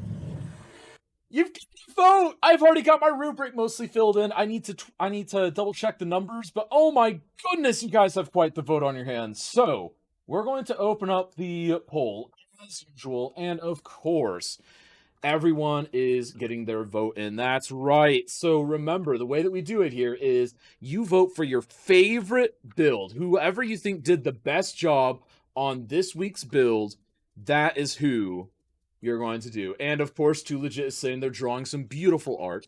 So we've got several really different builds here, and I actually really like all the builds here for one reason or another, whether it be the ridiculous ducks, the incredible new overlord over on Gareth's stream, or anything in between. Absolutely incredible. And I can't wait to see who wins. It's really close in the rubrics, which is why I want to double check the numbers. And you guys are going to have a lot of swing this week. You guys are going to have a lot of swing. Favorite streamer? Vote for your favorite city! And remember, folks, if you cannot use the chat vote, you can always do /vote1 for Gareth Hubbles, /vote2 for Too Legit City, /vote3 for Skipper over there, or /vote4 for Eclipse Chris. Yep, vote for your favorite build. Build your favorite interchange with job not most beautiful. Wait, what? Shout out also 82%, by the way, Kaz, at the end. Okay, I already noted that, but thank you for double checking that for me. Absolutely beautiful jobs all around. All of them deserve to win for one reason or another, I think. Absolutely. We've got a lot of strong competitors here. And I don't think there's a single standout. I think whoever wins, I haven't looked at chat vote yet. I don't like to look at that until it's close to ending. But I think whoever wins is going to win by the skin of their teeth. I don't think there's going to be any landslides. That's my prediction of the chat vote before I click over to it. Oh dear, let's go ahead and click over to the chat. It's close, apparently. Oh, it is close! That's what we like to see, folks. A nice, close chat vote. Oh my goodness. That is phenomenal to see. Like, that is a really razor-thin margin on the chat vote. Dear goodness. Can we talk about that? Can we talk about that? Like, oh my goodness. That is kind of insane.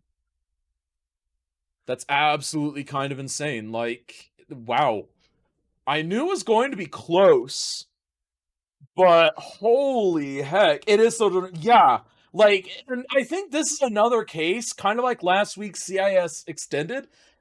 No one's losing, it's just who wins slightly more. That's all it really is.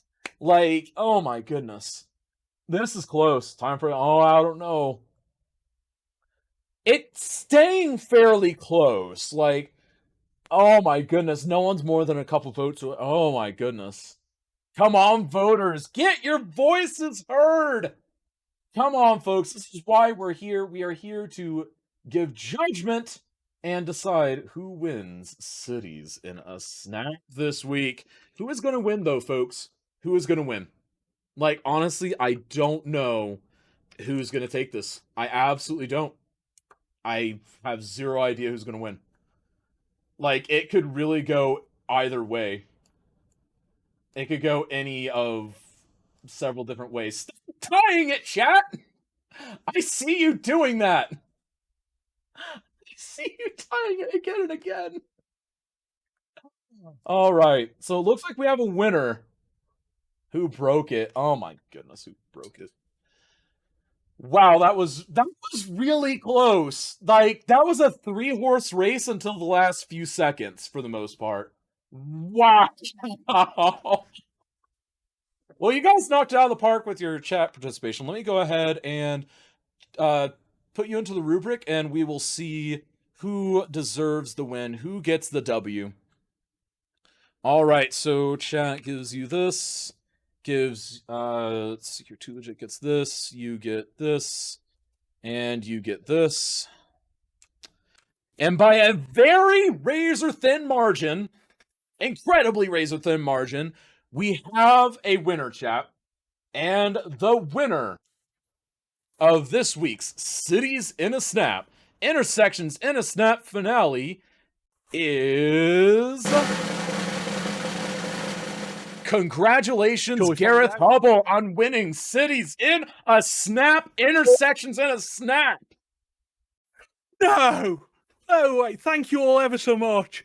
How did that happen? An incredibly close chat vote. It was a 3-horse race until the very end. Like, at the beginning, it was a 4-horse race. Vote. And then it was 3-horse race for, like, the middle, like, 2/3 of the voting. And then, like, in the last, like, 20 seconds, it became, like, clear that it was a 2-horse race. And then it was literally just, like, one that pushed over. Like, holy hecko. And it was close enough that chat was going to determine it. If Chad had voted a different way, like, yeah. Like, congratulations to everyone. Let's go ahead and bring everyone in here in a minute. But before we do, Gareth, how's it win? Or how's it feel to win? It feels amazing. Thank you all so much for voting. Thank you to everyone. If that was razor close, well done to everyone. That was a great competition. I have some rather strong words for you, Kaz Jam. On the map, and there was no sabotages. Anyway, that you've seen. No. Anyways, so let's go ahead and pull our various other folks in here. All right, so we have declared our winner to be Gareth Hubble. Welcome in, everyone. So what do you guys think? What do you guys think of this week? How did we feel it went? It went drivingly well. It did. So, I mean, we dethroned Eclipse Chris. Chris, I think it's because you got the free. It's because you got the free month. That's really why. Chat was like, "Nah, he doesn't need it." Yeah, that's literally that's the only reason. And that's just because chat didn't want me to win again. Exactly. Yeah, that's just mean. Yeah, I know, right? So, what do you think, 2-legit? All right, it was just an interchange challenge. Hashtag just an interchange challenge. Dude, it's like, this is what I do every day, man. Do you just dream about interchanges? If this is any other day. Was it a legit interchange challenge, though? This is what we need to know. My interchange challenge, if I were to do one, would be a throughput. So you guys would have to be able to withstand the volume, which is pretty difficult. Ooh. So I thought about doing that. 2-legit, but I haven't figured out how to set that up properly. I know how. It's kind of easy. Let's chat about that, because that's actually an idea I've had for this, for like a new rendition of. But yeah, let's chat about that, because I haven't known how to do that. But yeah, that would be great to do. But I can tell you here, but it might spill the beans. Yeah, we don't want to spill the beans. Come on. All right, no beans spilling, boys. All right, but no. So overall, very well done. I mean, all 4 of you for all different reasons. I mean, Skipper, new to competing and jumping into the finals with 3 people that have definitely proven their salt. Like, and you did very well too. Like, very, very well. Just round of applause for all of you. Like, this was probably one of our best finals in a long time, I think. Hey, nice. I got to check out the VOD afterwards now. Oh yeah, it was good. And honestly, as with last time, 4 completely unique approaches. Like, that's the other thing that I absolutely love. Like, and because again, like, a lot of times people are like, oh yeah, just slap in a roundabout, slap in a trumpet, slap in whatever. But you guys have 4. That's what I did today, Kaz. That's pretty much what I did. What I do you just mean? collected a Calling me voice. out? God damn. I'm calling him out Swap a on trumpet, stream. Swap a rubber band. That's exactly my. It's all been a lie, too legit. It's all been a lie. I've been hyping up all this time just to tear you down. No, it's kidding. I would never do It feels that. bad, man. Don't worry, I I just love slapped you. a stack in and I'm done with it. No, but honestly, all of you did really just a well. few quick words. Yes. Yeah. First time really streaming. I have a metered connection. I have limited data. So I only do events for now. I hope can to feel get my internet sorted out. I hope to be streaming regularly. And I hope to come back to this. Hey, for sure, dude. Dude, for sure. I'd- Like, and again, it's a very open competition, and I hope we get to see you soon. But for now, I'm going to banish you all to your individual rooms and let you all hang out. Yep. And That's like- again, folks, very well done across the board. Anyone have any final words? Dude. Congratulations to Gareth Hubble for taking the crown again, because I was getting sick and tired of winning every time. I'm joking. I wasn't sick of it. Well done, So, Gareth. so you're and, taking. No, thank you very much. hold it until your dying breath. All right. Well, I'm going Or to banish you until all you beat again. me next Very month. well done, folks. Indeed. Very well done. But thank you very much. Okay. And thank you very much for Various for those gifts. There we go. All right. So we are done. That is Intersections in Snap. That is Cities in Snap for the day, folks. I want to remind you all to hop in this raid. We're going to go visit the winner, Gareth Hubble. We are going to go say hi. We're going to wish him well. And folks, until next time, this is Kazjim signing out. See you in Discord.